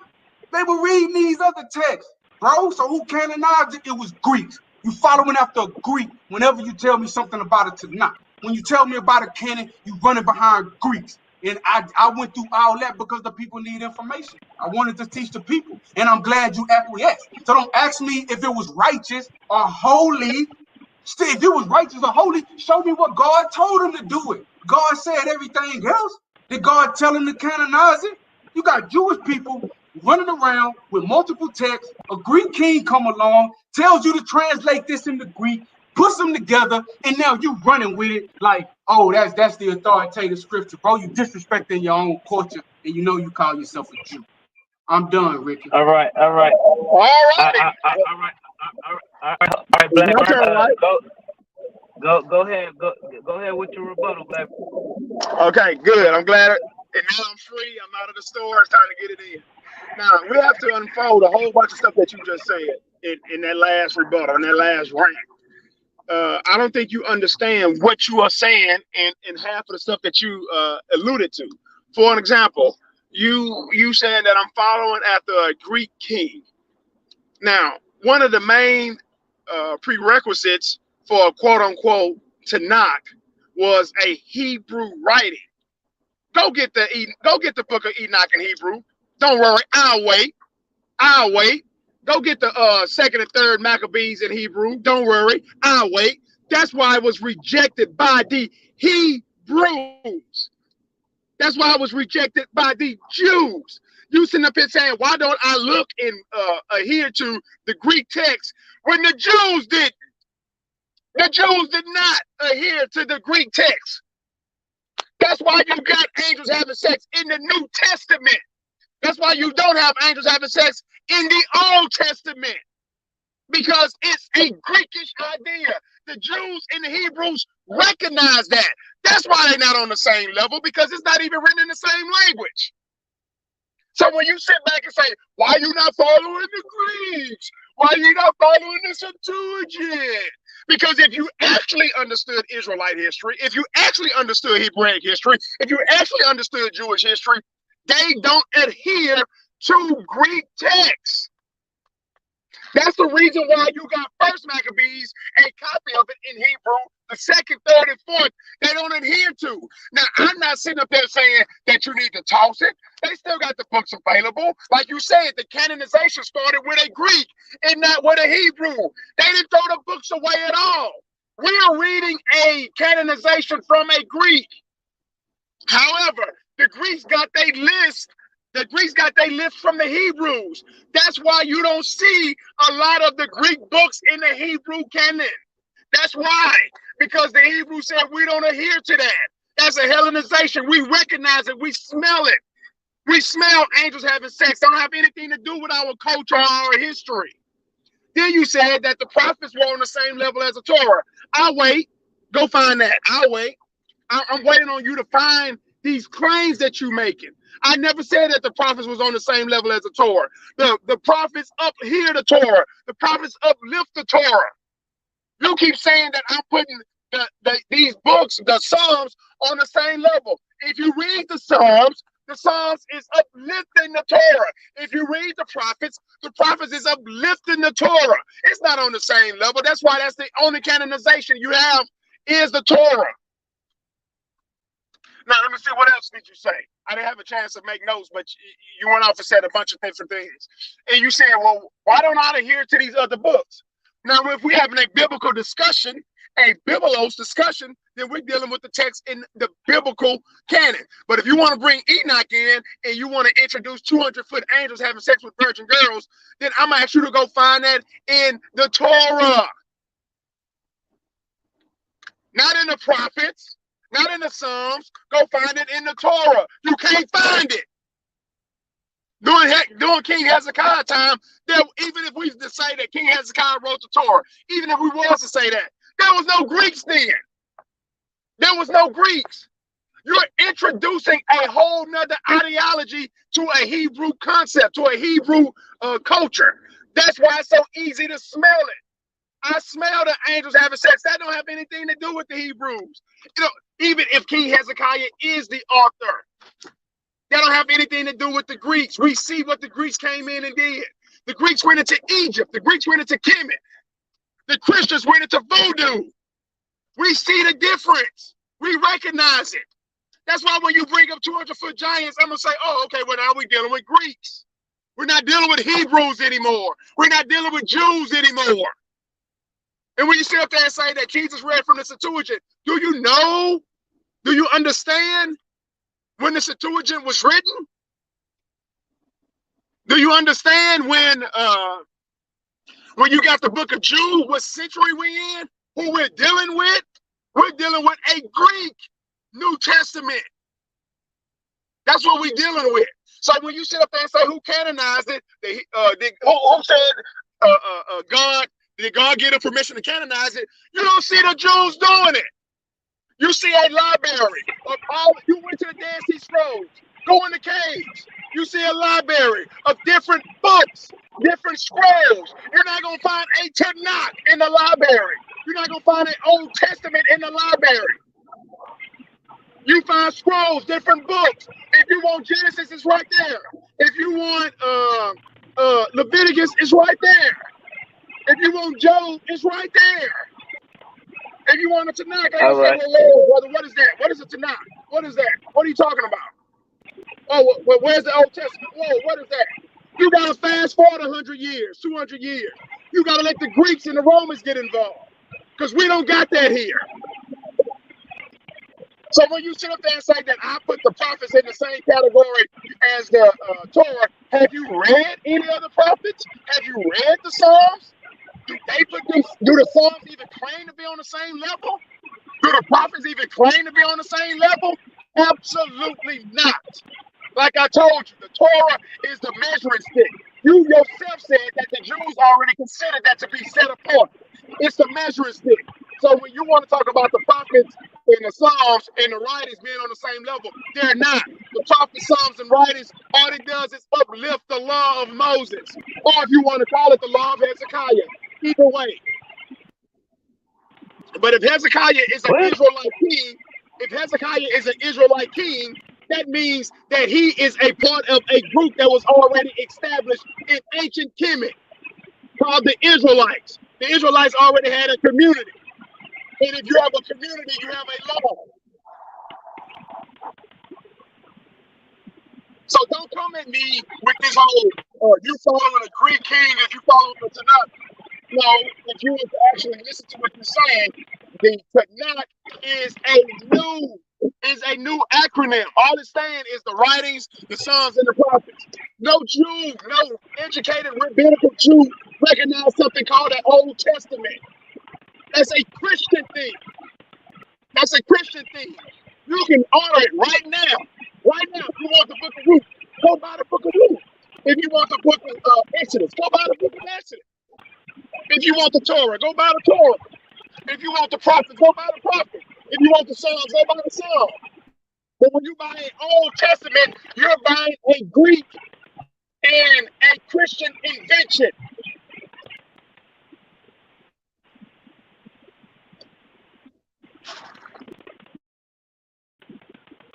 Hey, so let me ask this, Blackburn. Did you just say? Cause I'm having a little connection problem sometimes. I don't know if me, you kind of go in and out. It might be me, but what the last thing you said? Did you say that the Torah was a Christian thing? What about it being a Christian thing? The last thing you just said.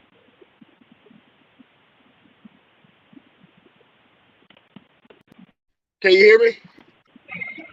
Yeah. Okay, repeat that one more time, Rick.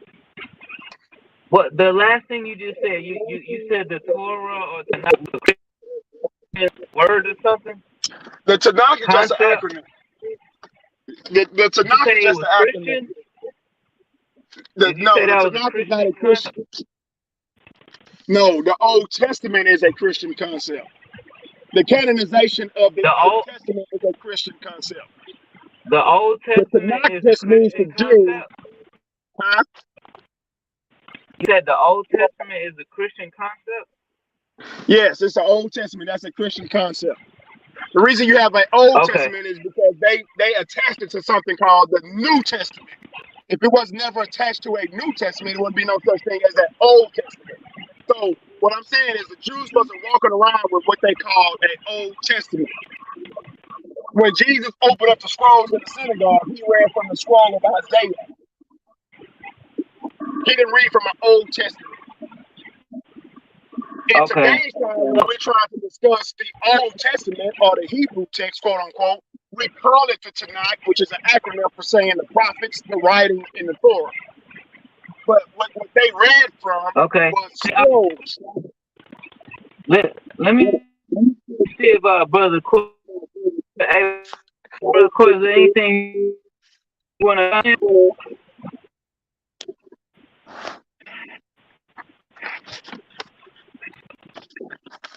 I wasn't sure if I could hear you all the way. Coy was okay. Well, I guess man. So I want to be clear. I want to be clear. Hold on. Were you speaking to me, Rick, or no? My bad, because I didn't know if you were speaking to me.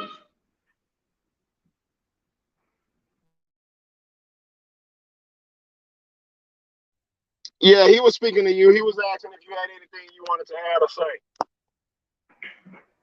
All right, okay, real quick, because it's prime time over here. I just want to say something real quick, because I'm able to keep some mental notes since I'm not talking.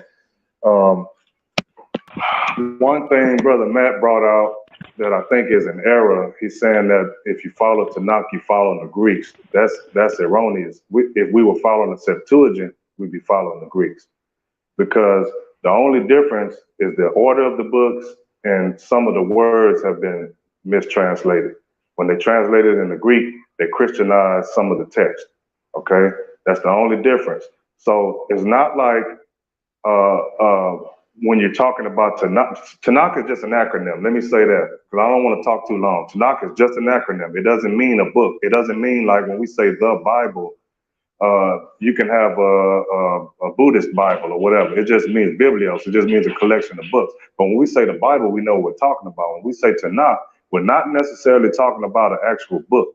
It's just an acronym that's talking about a collection, a bunch of different writings. I shouldn't have said collection. Just a bunch of different writings. That's all it is. One is the Torah. One is a collection of just Hebrew writings. One is a collection of Hebrew prophets.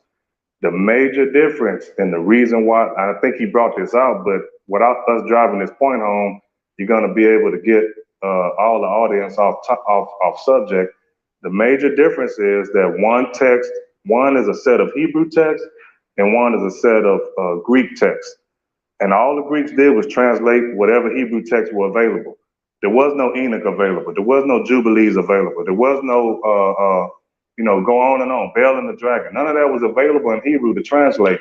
So what he's saying is these writings were new. Like when you look in Egyptian culture and during the Hellenization period of the Egyptian kingdom, or however you look at Egyptian empire, whatever, they changed Serapis to whatever he used to look like, because I don't know what he used to look like before, but they changed him to a Greek guy. He looked like Zeus. He looked like Jesus. He was curly beard, curly hair, Greek features, right?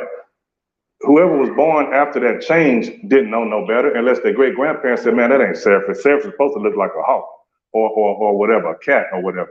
You see, so when we talking about Hellenization, all they did was take the cultural records of what was already in the land and they assimilated to that culture and they changed some of the things. That's all they did. So why don't we accept Enoch? Why don't we accept Jubilees? Because there's no original Hebrew text. That's not a Hebrew text. That's it. It ain't got nothing to do with what a Greek said. A Greek didn't decide to cancel out Enoch. A Greek included Enoch, as you stated. A Hebrew decided to cancel out Enoch. When you go to the Hebrew, if you get any Hebrew Bible or any Hebrew scroll, if you get the book of Isaiah in Hebrew, you're not going to be able to get the book of Enoch or Second Enoch or Jubilees or Jasher, none of that in Hebrew. You're never going to find it. And that's all I need to say. My bad, brothers, for taking too long. Nah, you good, man. And I want to make sure this point is very well. Hold on, Blackburn. You can't just keep going over and over, fam. We gotta let the moderator let us close out. Then we'll do the free fall, bro. Yeah, it's free fall. We never okay, we never really officially closed out, but we could do the free fall, man. You just kind of ramble. Let me ramble for a minute. This the problem that I have, right? Now we can do the free fall. That was good. This the problem that I have. When you was just listening to Corey, the brother said, talking about some of these Greek texts, oh, you're never gonna find the original in Hebrew. You don't have the original of nothing. Nothing, bro, nothing. You have the original of nothing.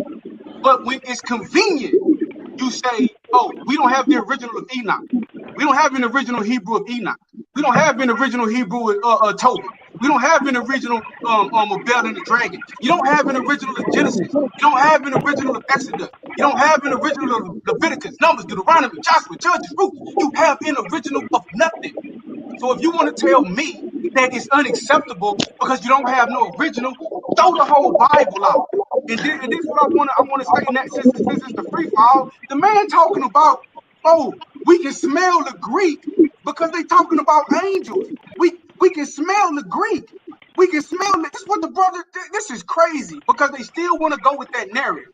We can smell the Greek. What do you smell here, brother? Did a Greek make you do this? Did a Greek make you draw Yahweh like an animal? Does Yahweh look like an animal? Or did Jews do that? The brother say he can smell the Greek because they talking about angels? No, brother. This is regular Hebrew people had these weird ideas too. And y'all just want to run with the narrative that, oh no, the Israelites always began as this pure monotheistic thing, and anything out of place that comes. You talking about Baal and the dragon is came from a Greek influence? Look at that. Did a Greek make you draw Yahweh like that? Right? Did a Greek make you put an Egyptian god on a seal? Family, think about what these people are telling you. Did a Greek make you use a magical amulet? Did a Greek make you do that? This what I'm saying, family. And this the problem that I'm having. This why I went over everything that I did, because that was primarily for the audience, because they're not gonna get it. They keep assuming that this weird stuff that they're seeing came from outside influence, as if the Israelites weren't weird enough themselves. I just showed you what a Greek didn't make you draw Yahweh like an animal. A Greek didn't make you say Yahweh had a wife. A Greek didn't make you practice magic. And don't talk to me about an original document, because you have no originals at all. That's the point that I'm making. Somebody just wrote this story, bro, and the story that you have in the Bible is not accurate. And I hear y'all talking. I want to believe you, but tell the truth. The brother Blackburn showed nothing. No evidence. I showed you the silver scroll. I showed you Hezekiah with a guard on there. I showed you what a Jew said Yahweh looked like. I showed you the signet ring. I showed you a signet ring with a chicken on it. You guys showing nothing. Nothing at all. Show me something, and maybe I'll believe you. Yeah, we having a good conversation. We having a good dialogue, but you just telling me what the Bible say. And then you want to act like, oh, these other books sound weird, so that shows Greek influence. Brother, you've been weird. You've been weird since you was drawing Yahweh like an animal. You've been weird since you was You've been weird since you was putting Egyptian gods on your seal. Yeah, I'm about ready to go off, man. Nah, I'm about to go off too. Show me something. Don't talk. Show me something. Show me something. No. Wait a second. Hold on. You say show me something. Brother, can I please rebut first, please? Okay. I made the mistake, Brother Matt, of saying original. I shouldn't have said original text. What I meant to say is we don't have a Hebrew version of none of them books, period. That's what I'm saying. I know we don't have originals, so you're right. I'm not talking about originals. What I'm talking about is one is Greek, one is Hebrew. One was written by a Greek-minded person because it's written in that language. One is written in a Hebrew language. The oldest copies you get, and the Dead Sea Scroll is evidence of this, the oldest copies that we have, or transcripts, or whatever you want to say, that we have, or pieces or fragments that we have of the Hebrew text, is in Hebrew. Let me ask you a question. Okay, is it possible if the Greeks were translating text and the Israelites had text and the Greeks were translating text, is it possible that you just don't have the Hebrew? Is it because the Hebrew doesn't exist? Is that your only proof that there never was a Hebrew, or is that your proof that the Hebrews didn't create it? No, based upon the language, you're reading a Greek text. That's what you're reading, a Greek text. It came from a Greek person, based upon the language, based upon the culture. It didn't come from a Hebrew text. See, you can tell the difference when a book was translated from Hebrew to Greek. You're able to tell the difference. Okay, wait a minute. Let me ask you this. Do you at least agree? Do you think a Hebrew wrote it? No, I do not think a Hebrew wrote it. No, I think a Hellenized wrote it. I do not think a Hebrew wrote it. So because if a Hebrew wrote it, he would have wrote it. Is a Hellenized Hebrew a Hebrew, kinfolk? No, he's not. That's crazy. Those are two different schools of thought. This is madness. No. Watch this. The definition. Hold on. We need to define what Hellenized means when it comes to Jews. I don't know what it means anywhere else in the world. When you're talking about a Hellenized Jew, what you're talking about is somebody who's taken on the culture of the Greeks. They're Jew by blood or Jew by lineage, but they're taking on the culture of the Greeks. So they're no longer Jew because they're no longer practicing Torah anymore. That's what and this is how you get the influence of angels having sex and stuff like that. Now you're right, brother. There was some weird stuff going on when they came out of Egypt, but we all know, according to the biblical narrative, that the Israelites were birthed out of Egypt, and we know they went straight into idolatry straight when they went into the wilderness. So that's not you're not bringing out nothing. You're not bringing out nothing new. If they inscribe Yahweh having a wife, that's not nothing surprising. So somebody practicing another culture is not Jew. I just showed you Hezekiah with an Egyptian guard on his seal. Your culture says the only mistake you made, my brother. Wait a minute, because this I was got the answer for you though. So under that logic, Hezekiah was not a Jew because he paid reference to a Hebrew god. Solomon was not a Jew because he was an idolater. You guys are acting like a Jew can only be a Jew if they are doing everything Jewish. The mistake you made, my brother, when it came to the Ankh seal. Can I just say this real quick? The mistake you made when it came to the Hezekiah seal. You said that the Torah states that you can't make an image, period. That's not what it's saying. If that's what you remember from what you read, that's understandable. It's not saying I can't create I might be a woodworker and I make beautiful birds for a living and sell it to people. That's not against the Torah. It's if I'm worshiping that thing. Hezekiah was not worshiping just because he put whatever symbol on his seal. That's all the only point I want to make. It's a god. A god. That's what it is. No, it was money. I'm not sure if a round, two wings and a round. My bad, brother. Go ahead. I'm not sure if that's what the God looks like. Then I could be wrong. It was money. It was not something that he was worshiping. So you need to stop. Now hold on. Let me finish. No, you went off. It's my turn.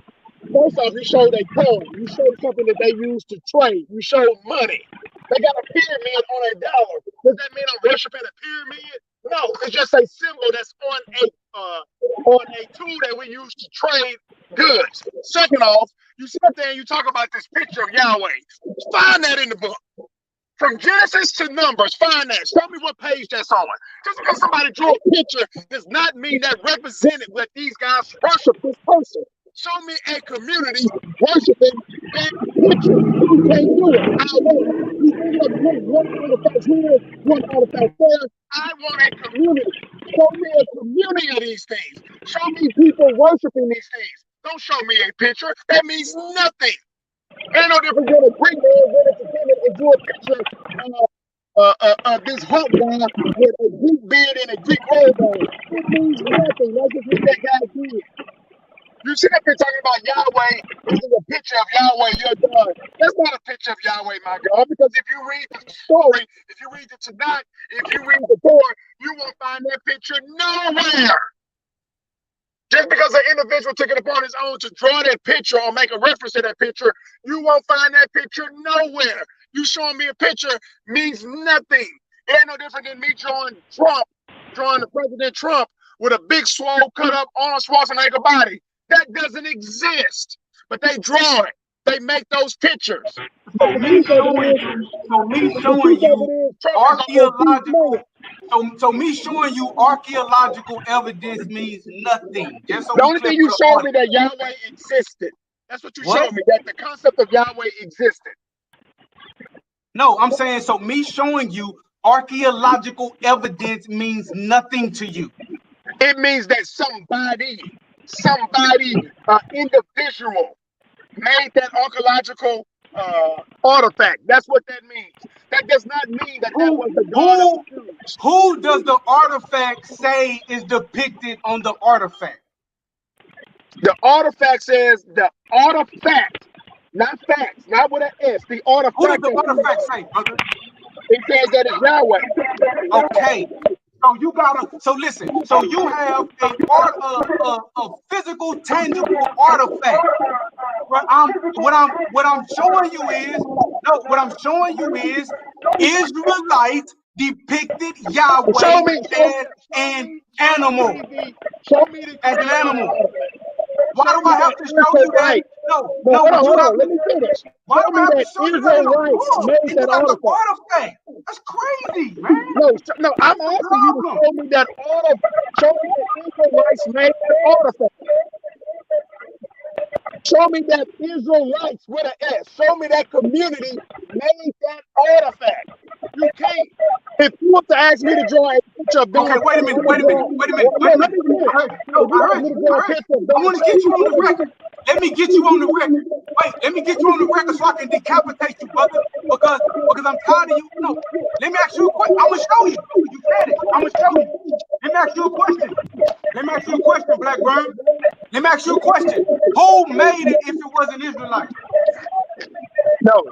Who made it? Let me Who made explain it? what I'm asking you. I want to be sure that you understand what I'm asking you. Who I made it want if you it to wasn't show me Israelite? a community, not an individual. Not an individual. I want a community.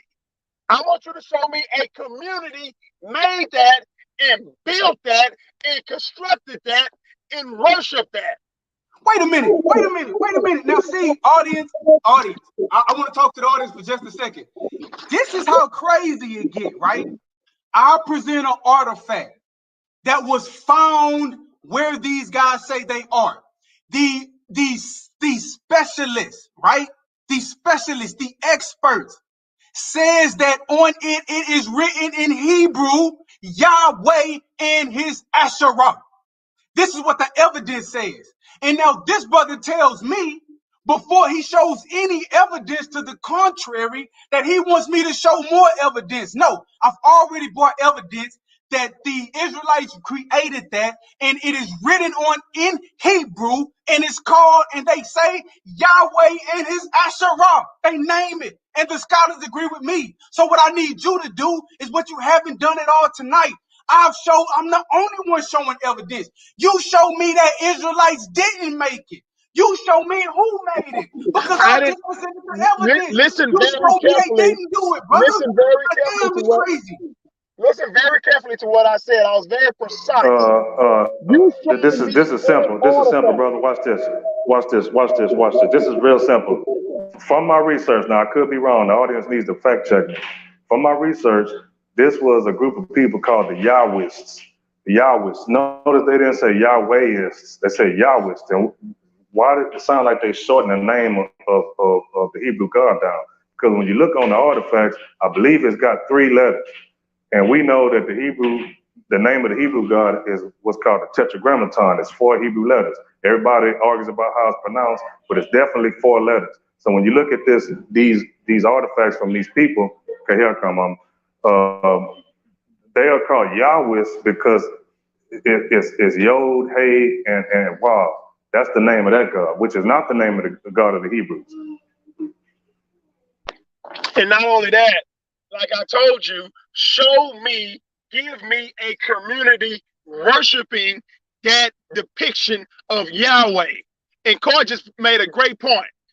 Even in the research that you presented, there's small details in everything that sets everything apart. You sit up there telling me about an artifact. It's no different. If I go to China right now, I'm not going to get no American Greek Jesus. If I go to Africa right now, I'm not going to get no Chinese Jesus. They're going to draw these symbols based upon them and based upon but that does not necessarily mean that's the actual truth. We know that Jesus wasn't Chinese, but if you go to China, you're going to get a Chinese Jesus. If you go to some of these black Hebrew Israelites, you're going to get a black Jesus, an African Jesus. You go to Egypt, you're going to get an Egyptian Jesus. Just because an individual made an artifact does not mean that that represents what the community was doing. You're bringing an artifact about Yahweh and his wife that's not found amongst the Israelites. That's found in that one artifact. And you can't sit up there and say that this one artifact represents the Hebrew community, because that would be a lie. I know, brother. I know. Now, what I'm gonna do, because again, these guys just talking and yelling. I know it hurt. I know it hurt. I know it hurt, bro. I know it hurt to accept the truth. Yeah, it hurt. But again, these dudes are just talking. I'm gonna continue to show for the people, and then I'm finna explain something to you guys. Look at this, family. This is the picture. This is the artifact, right? Now they are just talking, right? Listen. Yahweh and his Asherah is written across the top of this 8th century BC drawing on a ceramic pithos or storage jar from Kuntalet or Drew in the eastern Sinai. Some scholars have theorized that these figures resembling the Egyptian god best on the left in the photo above are in fact a drawing of God and his consort. Others, however, may interpret both figures as male. The recently published Kuta-Legit Ardua excavation report shed some light on this enigmatic fragment, but many questions remain. Photo courtesy Dr. Raviv Michel and Avram Ha Tel Aviv University Institute of Archaeology. Now, I want to show you guys. I want to show you guys something, family. What these dudes are trying to make you believe is that the Israelites never did anything that goes against what's written in the books that they have. That's the problem. They see an Israelite depicting Yahweh like an animal, and they're saying that no, that couldn't have been Israelites because an Israelite would not depict Yahweh like that. As if Israelites would not involve themselves. Wait a minute. As if Israelites would not involve themselves in foolishness. But research it for yourself. Don't take their word for it. And don't even take my word for it. Look at the artifact and what the scholars say. Again, I'm the only one that has shown you anything tonight. Now, I'm not going to belabor the point on that. What about the silver scroll? What is the silver scroll? Can you put that screen share back up real quick? What is the silver scroll? It's an old scroll of the book of Numbers and Leviticus. Can you put It's not a damn scroll. You're lying. It's not a scroll. What is the silver scroll? Okay, brother, teach us. But can you put the screen share back up? What? No, because, bro, we can't talk about the same thing over and over and over. My phone accidentally got disconnected. I wanted to look at the screen share. Man, I'm not going to talk about the same thing over and over, bro. We going to disagree on it. I said we're going to disagree. Let's just move on for the people. They tired of hearing about that. One quick point, man. Did Israelites ever worship other gods? Yes, they did.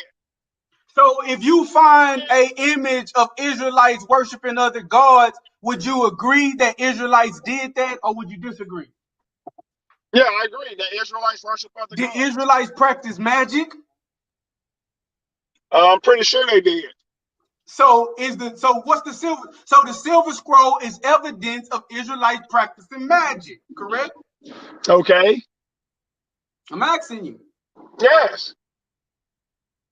And did that magical spell wind up in the book of Numbers? I don't think so. It may have though. But can you put the actual screen share back up? No, I'm not going back over there, bro. Goddamn, you got to bring your own evidence, fam. I don't want to keep talking about the same thing, man. We got to move on, man. Okay. Blackburn, can you pull up number 6, 24 through 26? That's supposed to be the reference. Whatever that says there is supposed to be what's in the silver scroll. I'm trying to help you out, my brother, because I'm dealing with these kids too. Yeah. Wait a minute. So y'all never even researched the silver scroll? Y'all don't even know what it says and what it is? Not for this debate, no, sir. Yeah, man, you called me out a couple of days ago. We were supposed to be talking about the canonization, not about that's what we're talking about, brother. Numbers chapter 6 and verse 6. No, sir. Verse 24 through 26. Those 3 verses there. Oh, the priestly blessing. Yes. See, this the problem. This the problem, right? Why wouldn't you just go to the artifact and see what the artifact says? Why are you going to the Bible? Because anytime you click off this screen, it takes you out. Oh, okay. Oh, all right. And that's why I've been asking you to put that back up. That's how I got that. So I'm just trying to help my brother out, man. I'm trying not to the Lord bless you and keep you. The Lord make his face shine on you and be gracious to you. The Lord turn his face towards you and give you peace. So they will put my name on the Israelites and I will bless them. Where's the spell at, Matt?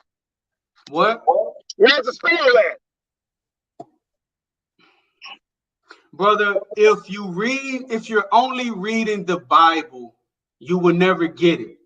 You have to actually do some research into the archaeological record and look at what the Silver Scroll is. I went over it in the debate, but obviously you weren't paying attention. Do you You weren't disagree? paying Do you disagree attention. with what Coy said? That is Numbers chapter 6, verses 24. Do you disagree? No, I don't agree with parts of that are found on the Silver Scroll. I don't agree. But no, but listen, No, bro. wait a second. Hold on, because on this scroll, the Silver Scroll, Coy said he researched it, and it ain't nothing but a Google search to find out what's on it. On Numbers chapter 6, verses 24 through 27, there is no spell. So is there something else on the Silver Scroll? That's why I told you to go ahead and teach. I already did. I did in the debate. You weren't. This is why I went over some of the stuff I went over. You just wasn't paying attention, bro. Listen, what they're calling the Silver Scroll, and this is for the audience too, because maybe y'all missed it. Maybe y'all missed it. Silver Scroll is not a scroll like it's a copy of the book of Numbers. And this is the portion that they found. That's not what it is. Maybe the name is what's confusing my brother here, because maybe he never actually researched the archaeological record, which is probably why he's not understanding what I'm saying. The Silver Scroll is a magical amulet worn as a necklace. It's an amulet. Do you know what an amulet is? Yeah. Okay. What they're calling the Silver Scroll is a magic amulet. That's what it is. That's what I'm saying, the spell. They're wearing this amulet to invoke protection from their deity. It's not a copy of the book of Numbers. It's an amulet with a spell written on it and made into a necklace so the amulet would give them protection. That's what it is. You gotta look up the artifacts. Kinfolk. It's just like when they talk about, it's the same as when they talk about amulets in Egypt. Some of those amulets had writing on them that you might find in the Per Emheru or the Book of the Dead. That's why people use amulets. It's a magic amulet. I'm not making it up. That's just what it is. If you understand that the Israelites were not always following what you believe is the God of the Bible, it really shouldn't be that hard to understand, bro. It's a magic amulet. And that spell turned up in the book of Numbers. There is no book of Numbers before it was a spell used on an amulet. But when they constructed the book of Numbers, they put that spell in it. That's what happened, because we already know Moses didn't write it. It was written after. And before it was written, you have the magic amulet with the spell on it. And someone put that spell into the book of Numbers. That's you Oh, got hold on, my brother. Hold on, because I'm getting confused. I'm trying to look at it right now. And what I'm seeing is that we're talking about two different things, I think. This thing here that you're talking about, this amulet, this magical amulet, is written in Arabic and some form of Greek. It says the researchers think a professional sorcerer may have written a spell for an Arab, hence the use of some Arabian characters. Hold on, baby. Whatever I pulled up before is something called the Silver Scrolls with an S, and it is supposed to have numbers on there. So I'm not. I could be wrong because I don't know. That's what I'm talking about, the Silver Scroll, kinfolk. That's what I'm talking about. That's what I'm talking about, bro. It's one thing. So you're talking about this one thing with these Arabic letters and these Greek-based letters on it. Whatever I pulled up was something that had numbers on it. I don't see how these two correlate unless I'm missing something. I'm trying to look at it, man. I think okay, now all right, we're gonna slow walk it, because I think that maybe and it's okay. We all don't know everything. Maybe you haven't really just looked too deep into it. You feel me? Maybe you haven't just looked too deep into it, and that's okay. I'll stop going crazy. Check this out real quick. I'm gonna show you what I'm talking about. All right, I'm gonna show you what I'm talking about. And I don't want to just keep doing the screen share because I noticed the look. It says Bible History Daily, miniature writing on ancient amulets. It quotes Numbers. The Lord bless you and keep you, his face to shine upon you and be gracious. It quotes Numbers, what it is similar to. So it says in 1979, during the excavation of a late Iron Age, 7th century BCE tomb at the funerary site of Katif Hinnom outside of Jerusalem, archaeologist Gabriel Barkay uncovered two small silver scrolls no bigger than the diameter of a quarter that were originally worn as amulets around the neck. When researchers from the Israel Museum, Jerusalem, unrolled the sheets of silver, they were made out of silver, they detected tiny lines of the ancient Hebrew script inscribed on them. So what I'm talking about with the Hebrew scrolls, you have from the 7th century BCE, that's from 700 BCE to 600 BCE, you have a amulet that was worn as a necklace, right? And it has Hebrew writings on it. It was found in a tomb outside of Jerusalem. So you're in the right location. It has Hebrew on it, and it has you gotta understand what an amulet is. An amulet is meant to protect you. That's what it's magic. It's magic, bro. And so it has the writing on it. Some of it correlates with what we find in the book of Numbers, right? And so where you see in the book of Numbers, where it's basically let me show you what it actually, this is what it says. I went over it kind of fast in the thing. Look, it says, this is what it says on the amulet. The Lord will bless you and protect you. This person is using this amulet to invoke blessings and protection from his God. It says the Lord will make his face shine upon you and be gracious to you. The Lord will turn his face towards you and give you peace. That's what it says in Hebrew. So the individual who wore it, they were trying to invoke those blessings on them by wearing these words as an amulet. Now, those words turns up in the book of Numbers. So what you're seeing in the book of Numbers is actually a magic spell. That's what Stop it it. is. Stop. That's ridiculous. That's nonsense. Okay, well, You got listen, you got the book. You got entertain Numbers you. chapter Wait, 6. I'll You got entertain Numbers you. chapter 6. Show me no, wait a minute, because I keep showing stuff. Can either one of you, and I'll give it up if you do this.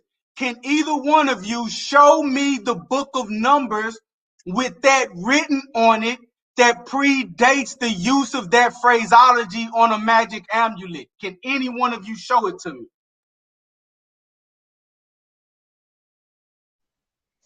No, and so that goes into my question. What on it? Because I'm looking at and it's just a quick article, but it doesn't tell me what else is written on it.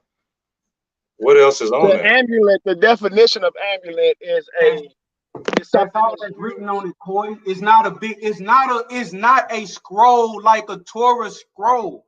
That's what you gotta, it's small. I It's understand a that, but little, this is what I'm it's asking, nothing brother. else written on. This It's is a what I little want. amulet, bro. That's it. I understand. Is it the only thing in it is that Numbers, those three Yes, scriptures? yes. Man, Yes. why are you calling that? How you calling that magic? Because it's inside a amulet on the neck. Y'all come outside. It's like if Bring I that walk around, outside. you know how some people tattoo a scripture on them or wear a cross on the neck, don't matter.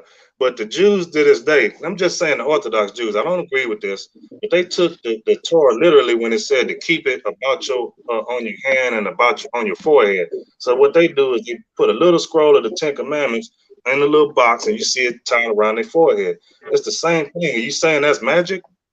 It's not magic just because they kept. That's It's like why me I keeping said Lord's stop. Prayer with me in my What they pocket were or wearing was in my pocket. That's what not my ancient magic. Hebrews were wearing was a piece and chain. That's what they was doing. They had on a piece and chain, some jewelry. That okay, watch this. Watch this. I want to ask y'all a question because I think y'all being biased without trying to be biased. No, Right? I wanted Wait a minute. to, but you said that's the only thing No, on there. listen, That's the only text. check this out. Wait a minute. Check this out. This in the British Museum. This was found in Egypt, right? The description of it is it's a green schist heart amulet, one-sided, decorated with a raised relief representation of a scarab beetle, with ultra marked with a double sutra and humeral calicites present. Both upper and lower sides are curved. The bottom is inscribed with 8 lines of hieroglyphs with Book of the Dead spell 30 for a man named Amenhotep. Now, what is an amulet used for, and is this a magic amulet in Egypt?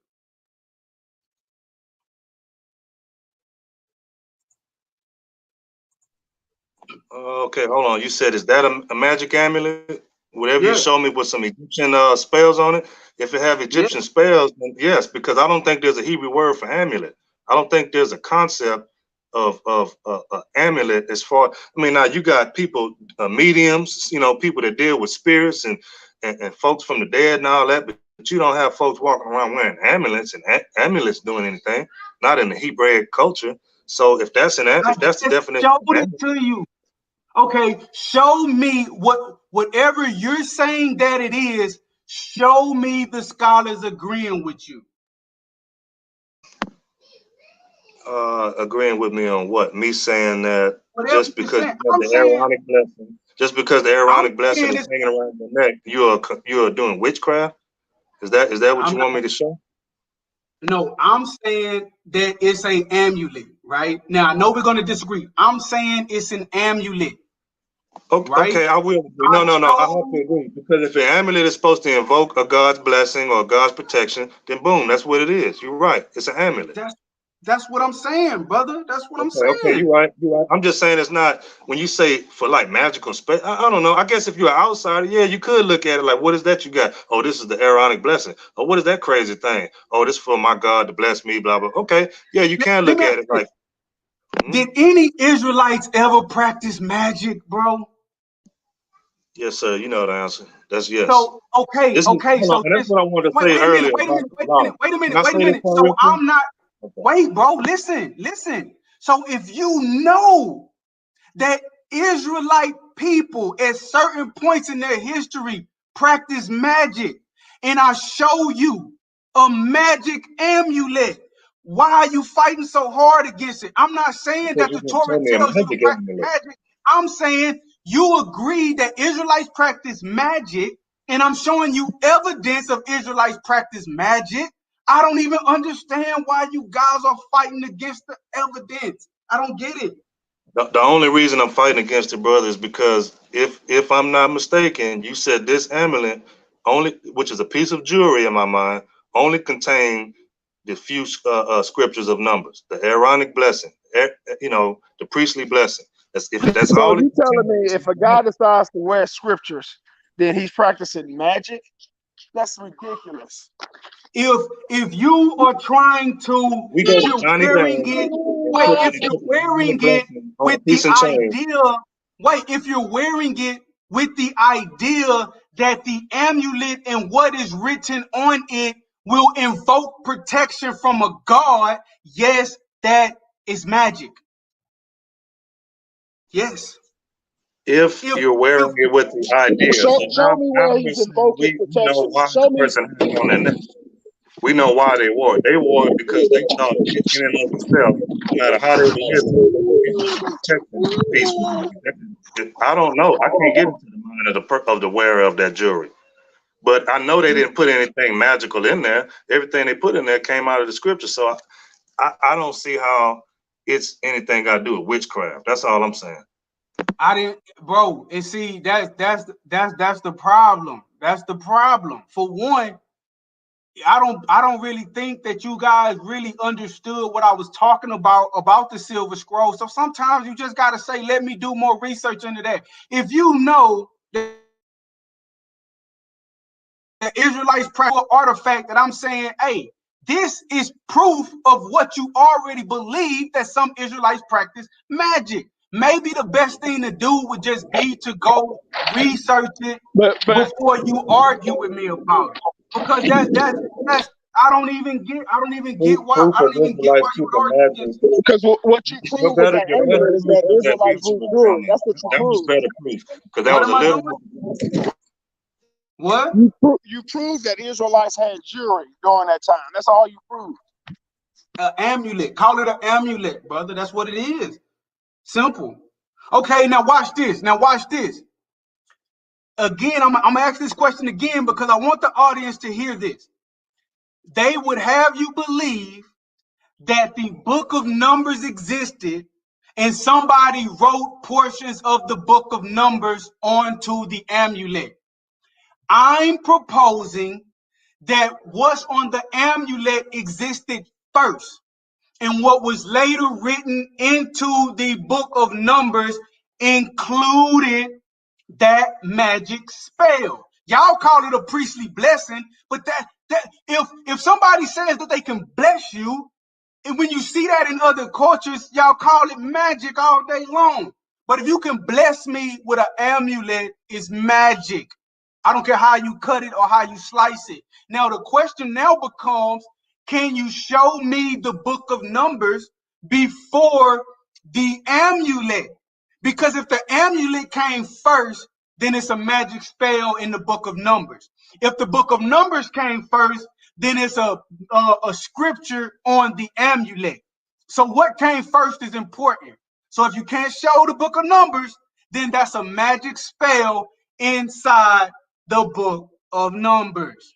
And there's no way around it unless you show me the book of Numbers prior to that.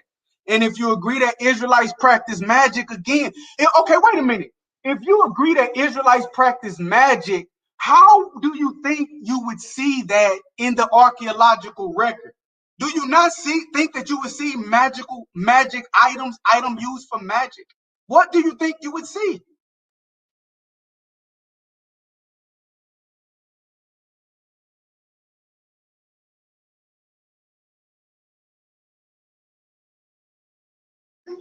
Oh, We will see something Like else when you besides open scripture.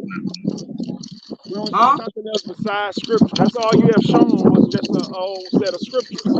You literally showed the scriptures from Numbers chapter 6, verse 24 to 27. That's all that's been shown.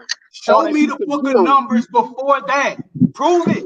Don't tell me, prove We it. both know that the book of Numbers, we both know that we don't have no original copies. We both know that. But we do have that. Do you agree that that's in the book of Numbers? Do you agree that that's the book of Numbers?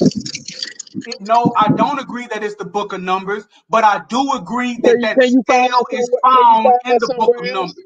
Can you find that somewhere What? else besides the book of Numbers?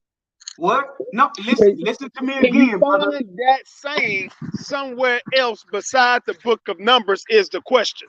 Yes, on the freaking magic amulet. That's where it's at. What are you talking about? No, besides the quote unquote magic amulet, can you find it somewhere else?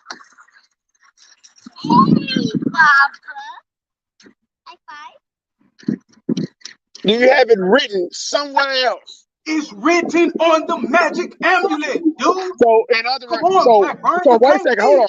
How you This is know that they not crazy. put it in the book of Numbers on an amulet? Okay, I'll entertain that if you show me a copy of the book of Numbers that predated. That's what I'm telling you. Show it to me.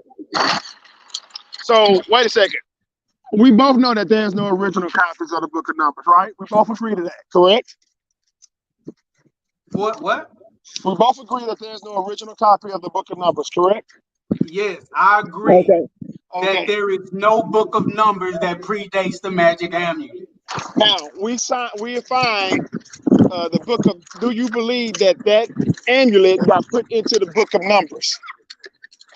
I believe that the spell written on the amulet got placed into the book of Numbers. So do you agree that the Hebrews had and was practicing magic prior to the amulet? Yes. Do you have any proof of that? Proof of what?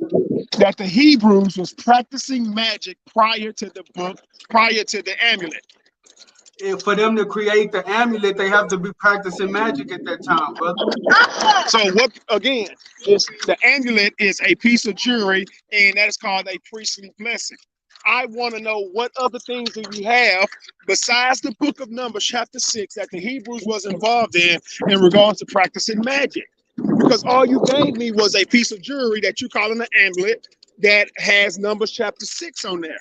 And I'm saying that Numbers chapter 6 was already established prior to the amulet. You don't agree.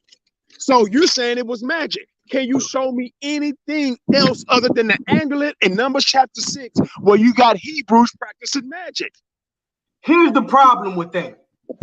You're claiming that the book of Numbers came first with no proof. I'm claiming that the amulet came first with proof.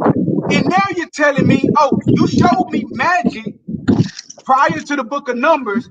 Now you want me to show you more magic? Bro, we've been doing this all night long. Wait a minute, stop. I'll present evidence. You see the evidence. You have no evidence to counteract my evidence or to debunk my evidence. And then you tell me that I have to bring more evidence to prove my point. This frustrates me, bro. I've already brought the evidence of magic. If you don't believe that that's evidence of magic, it's your turn to bring something. Don't ask me to bring more evidence when I'm the only one who brought the evidence thus far. Because again, if this is a spell, surely I can find it somewhere else other than the amulet and in the Torah. I should be able to find that saying. Yeah, you got some somewhere else. You can't. Yeah, you can. You can't. I can't. That's the reason why you calling it a spell. There is no other evidence that scripture exists as a magical spell nowhere except in your mind. Those are scriptures. That is a scripture. And it was written on a piece of jewelry. And the scripture is for protection. I mean, not protection, it's a priestly blessing. And it's written on a jewelry that's been used as protection. There's no spell. This is wild. The amulet is the evidence. What are you thinking? The amulet is the evidence. You saying I don't have no evidence of it used as a spell, and I literally show you an amulet with the magic spell written on it. You saying bro, that again. Wait a minute, this is getting redundant. This is getting redundant. Wait, let me finish. Let me. You went for the audience. I know you guys are thinking people, right?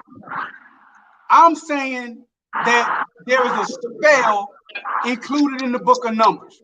So I show you a magic amulet with a spell written on it prior to the book of Numbers. He says the book of Numbers came first. I tell him to prove it. He said you can't prove it. I'm done on that. You'll never accept it. I'm done on that. People can look it up. You don't have a spell, you have scriptures that you calling a spell. Prove you it call it a spell, I call it a priestly blessing. But you call it a spell, I call it a priestly blessing. So the scriptures call it a priestly blessing. No, it's not. It's fine. So with you calling it a spell does not mean that was a spell. You said it was a spell. What does that? What is it? The Lord will protect you. The Lord will keep you. Is that a spell or is that a scripture? Blackburn, come on, Blackburn. I want you to really think. This is not what Matt is saying. Matt quoted a source that called it that. You're the only one making us. Okay. Let me help you out. if that scripture was written on a piece of paper, would it be It ain't a considered a damn spell? scripture. Would it be considered a spell if it was written on a piece of paper? Wow. I'm asking the question. Is it a spell? When I open up the book of Numbers, am I reading a spell? Yes or no? I'm not gonna keep going over the same thing. You can have Okay, the well last then word on that.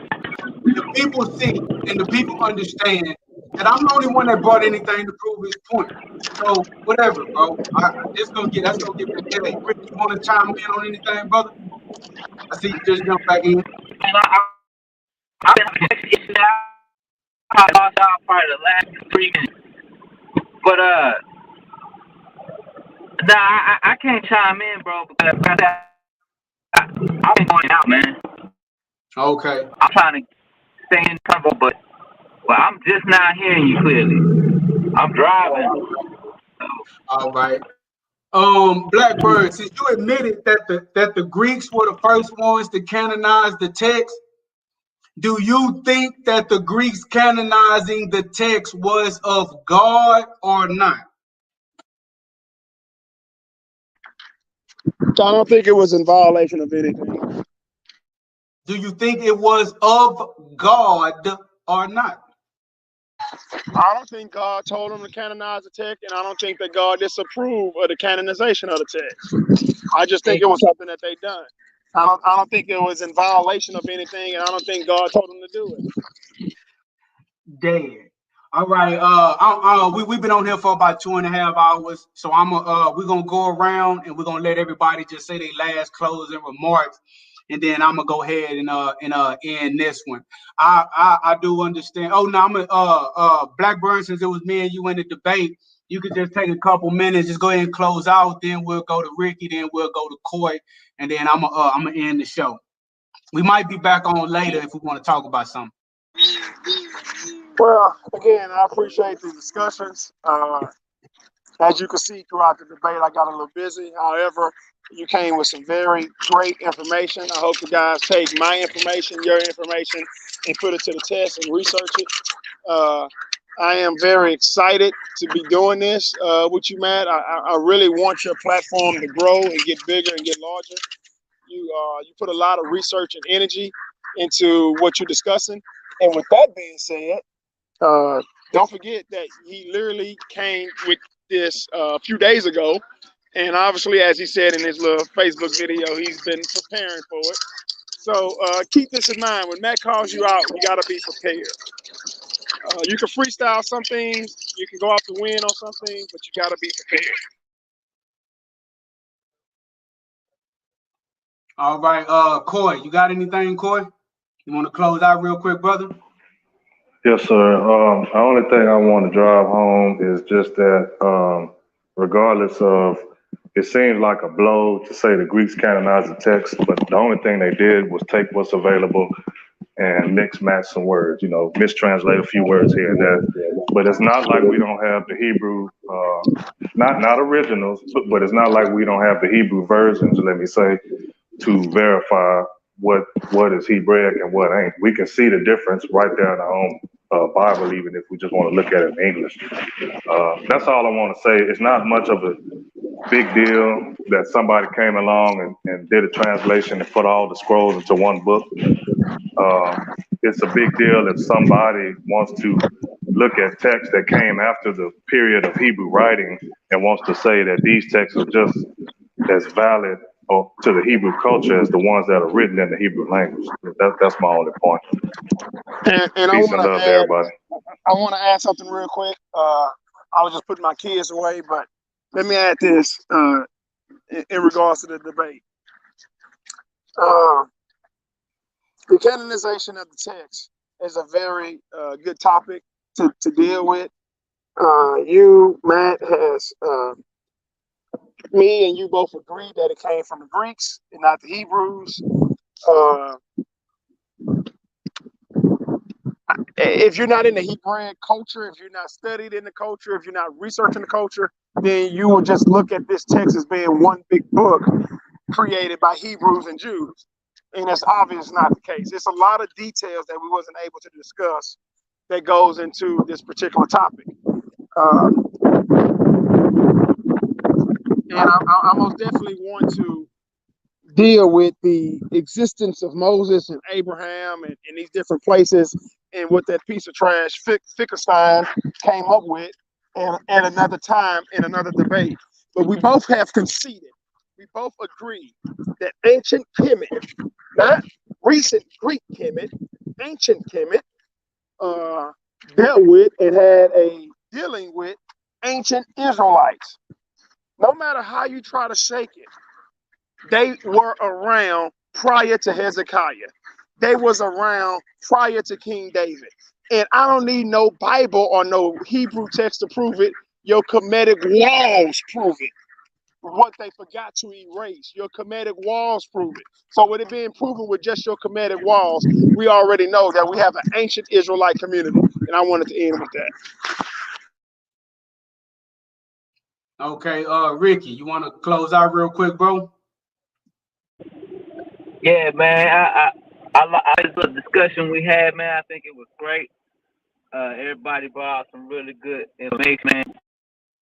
And I look forward to the next one, man. I guess the answer It will be one. The answer to the question, who canonized the same people who canonized the New Testament, the Greeks, and that's it, man. That's all I got to say about it. I'm glad the question was done. And that's it, bro. I'm out. Okay, appreciate all you brothers coming on. I appreciate all of you guys for tuning in. And I just want to say, anytime you're presenting an argument that's not the mainstream argument, you have to do a lot of work to lay the foundation that you're going to build your argument on. So I understand why it may have appeared that I was off topic in the beginning. But I know that in order to have a conversation about the canonization of the Tanakh, we're going to be talking about the law, and we're going to be talking about the writings, and we're going to be talking about the prophets. Now, I disagree that it's the law of Moses. I disagree with that. So I had to kind of lay that foundation first. So as we build our conversation, I wouldn't be locked into this conversation about the law of Moses, because I don't agree with the history as detailed in the Bible. So to build up to the canonization, I had to take time to explain why I have the opinion of the canonization process that I have. So I appreciate you guys sticking it out. Yes, we all brought some really good information. I like the information that my brother Blackburn brought.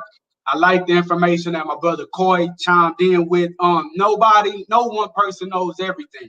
So I like to have these kind of conversations. We like this kind of debate type of style, because one, it entertains you guys, and you know, a lot of different information can come out. You know, like if we would have just got in here and was just like, oh, you know, the Greeks, the Septuagint, we could probably say that in 5 minutes. So I wanted to have a more fuller conversation about the canonization of Tanakh, so I could explain. I wanted to explain how it led up to that process in the first place. So I'm glad that my brother conceded that the Greeks are the ones who originated the idea of this canonization. That's going to be very helpful in our discussions going forward. And I'm happy that him and Coy accepted the fact that what we're calling the law of Moses, you got to take baby steps. What we're calling the law of Moses, they're willing to accept that everything is not from Moses. That's a step in the right direction. And even though they won't agree with the magic amulet and the depiction of Yahweh, they're willing to admit that Israelites were not always following the God of Yahweh, how the Bible says to follow him. So what I want the people to understand is, when you understand that Israelites did things that could go against what you may read in the Bible, and you find archaeological evidence to support that, You don't have to fight against the archaeological evidence. You can say, oh, well, yeah, that's what the Israelites did. So thank you guys for watching. We'll definitely touch on something else again. We'll definitely do another video. This one's been kind of long. Thank you guys for sticking with us. Before I go, as always, I got to do a little commercial. I call myself Wait a second, Matt. Before you do your commercial, wait a second. Oh, go ahead. Let's discuss a part 2. And I know this is your show, and I know you have your rules, and I'm gonna always respect your rules. But I think we should discuss a part 2 and discuss what I felt like was the meat of your presentation: Abraham, Moses, and if these guys really existed. That wasn't. We can talk about that, but that wasn't what I was saying. Was Moses didn't write the Torah. We can talk about that. That's what I was getting at. What we're calling the law of Moses, Moses didn't write it. Okay, we can deal with that. And I only brought up Abraham because whoever wrote where Abraham was from could not have lived in that time period. So we can talk about it, but what I was saying was Moses didn't write the law of Moses. Okay, well, let's do something to have a part 2, and let's do something to get questions from the audience. Yeah. We could definitely do that as well. But yeah, we can talk about the existence of these. We'll hash it out. We can talk about the existence of those characters, and if what we're calling the Torah, these 5 books, if they actually if they the 5 books of Moses.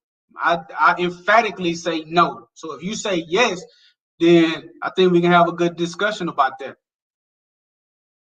But okay, now to go into my commercial, I am an author. I've written 3 books. The synopsis of each book and the link to purchase one is in the description. So my best-selling novel so far is this one, Suicide Note. It's an urban fiction novel. Again, if you want to know what it's about, just look in the descriptions. If you want to support me, if you like what we got going on, just purchase that book. It's on Amazon and Barnes and Nobles. It's in paperback and ebook form. I also wrote another urban fiction novel called Thicker Than Water. Okay, and if you want to know what it's about, you can read the description in the you can read the summary or the synopsis in the description below. And also, I'm active in my community. I fancy myself as an activist of sorts. And so I wrote a semi-autobiographical, what is really autobiographical work called Big Game Hunting, where me and several other activists in my area, we took on the corrupt police force, corrupt city officials. We got several people fired, and we exposed certain cover-ups, and I include all of the court records, the emails, you name it, newspaper articles to verify that the story that I'm telling you guys is true. So you can go in the comments, in the description, one or all of those books. I would greatly appreciate it. Thank you guys for watching. This your brother Matthew Daniels, aka Anpu, aka the Chosen Few, aka the real bookworm. I'm not a bookworm, world. I'm the real bookworm. Make sure you get it right. And as always, may your name live on forever, and may your memory never die. Hotel, cheers to that. Hotel.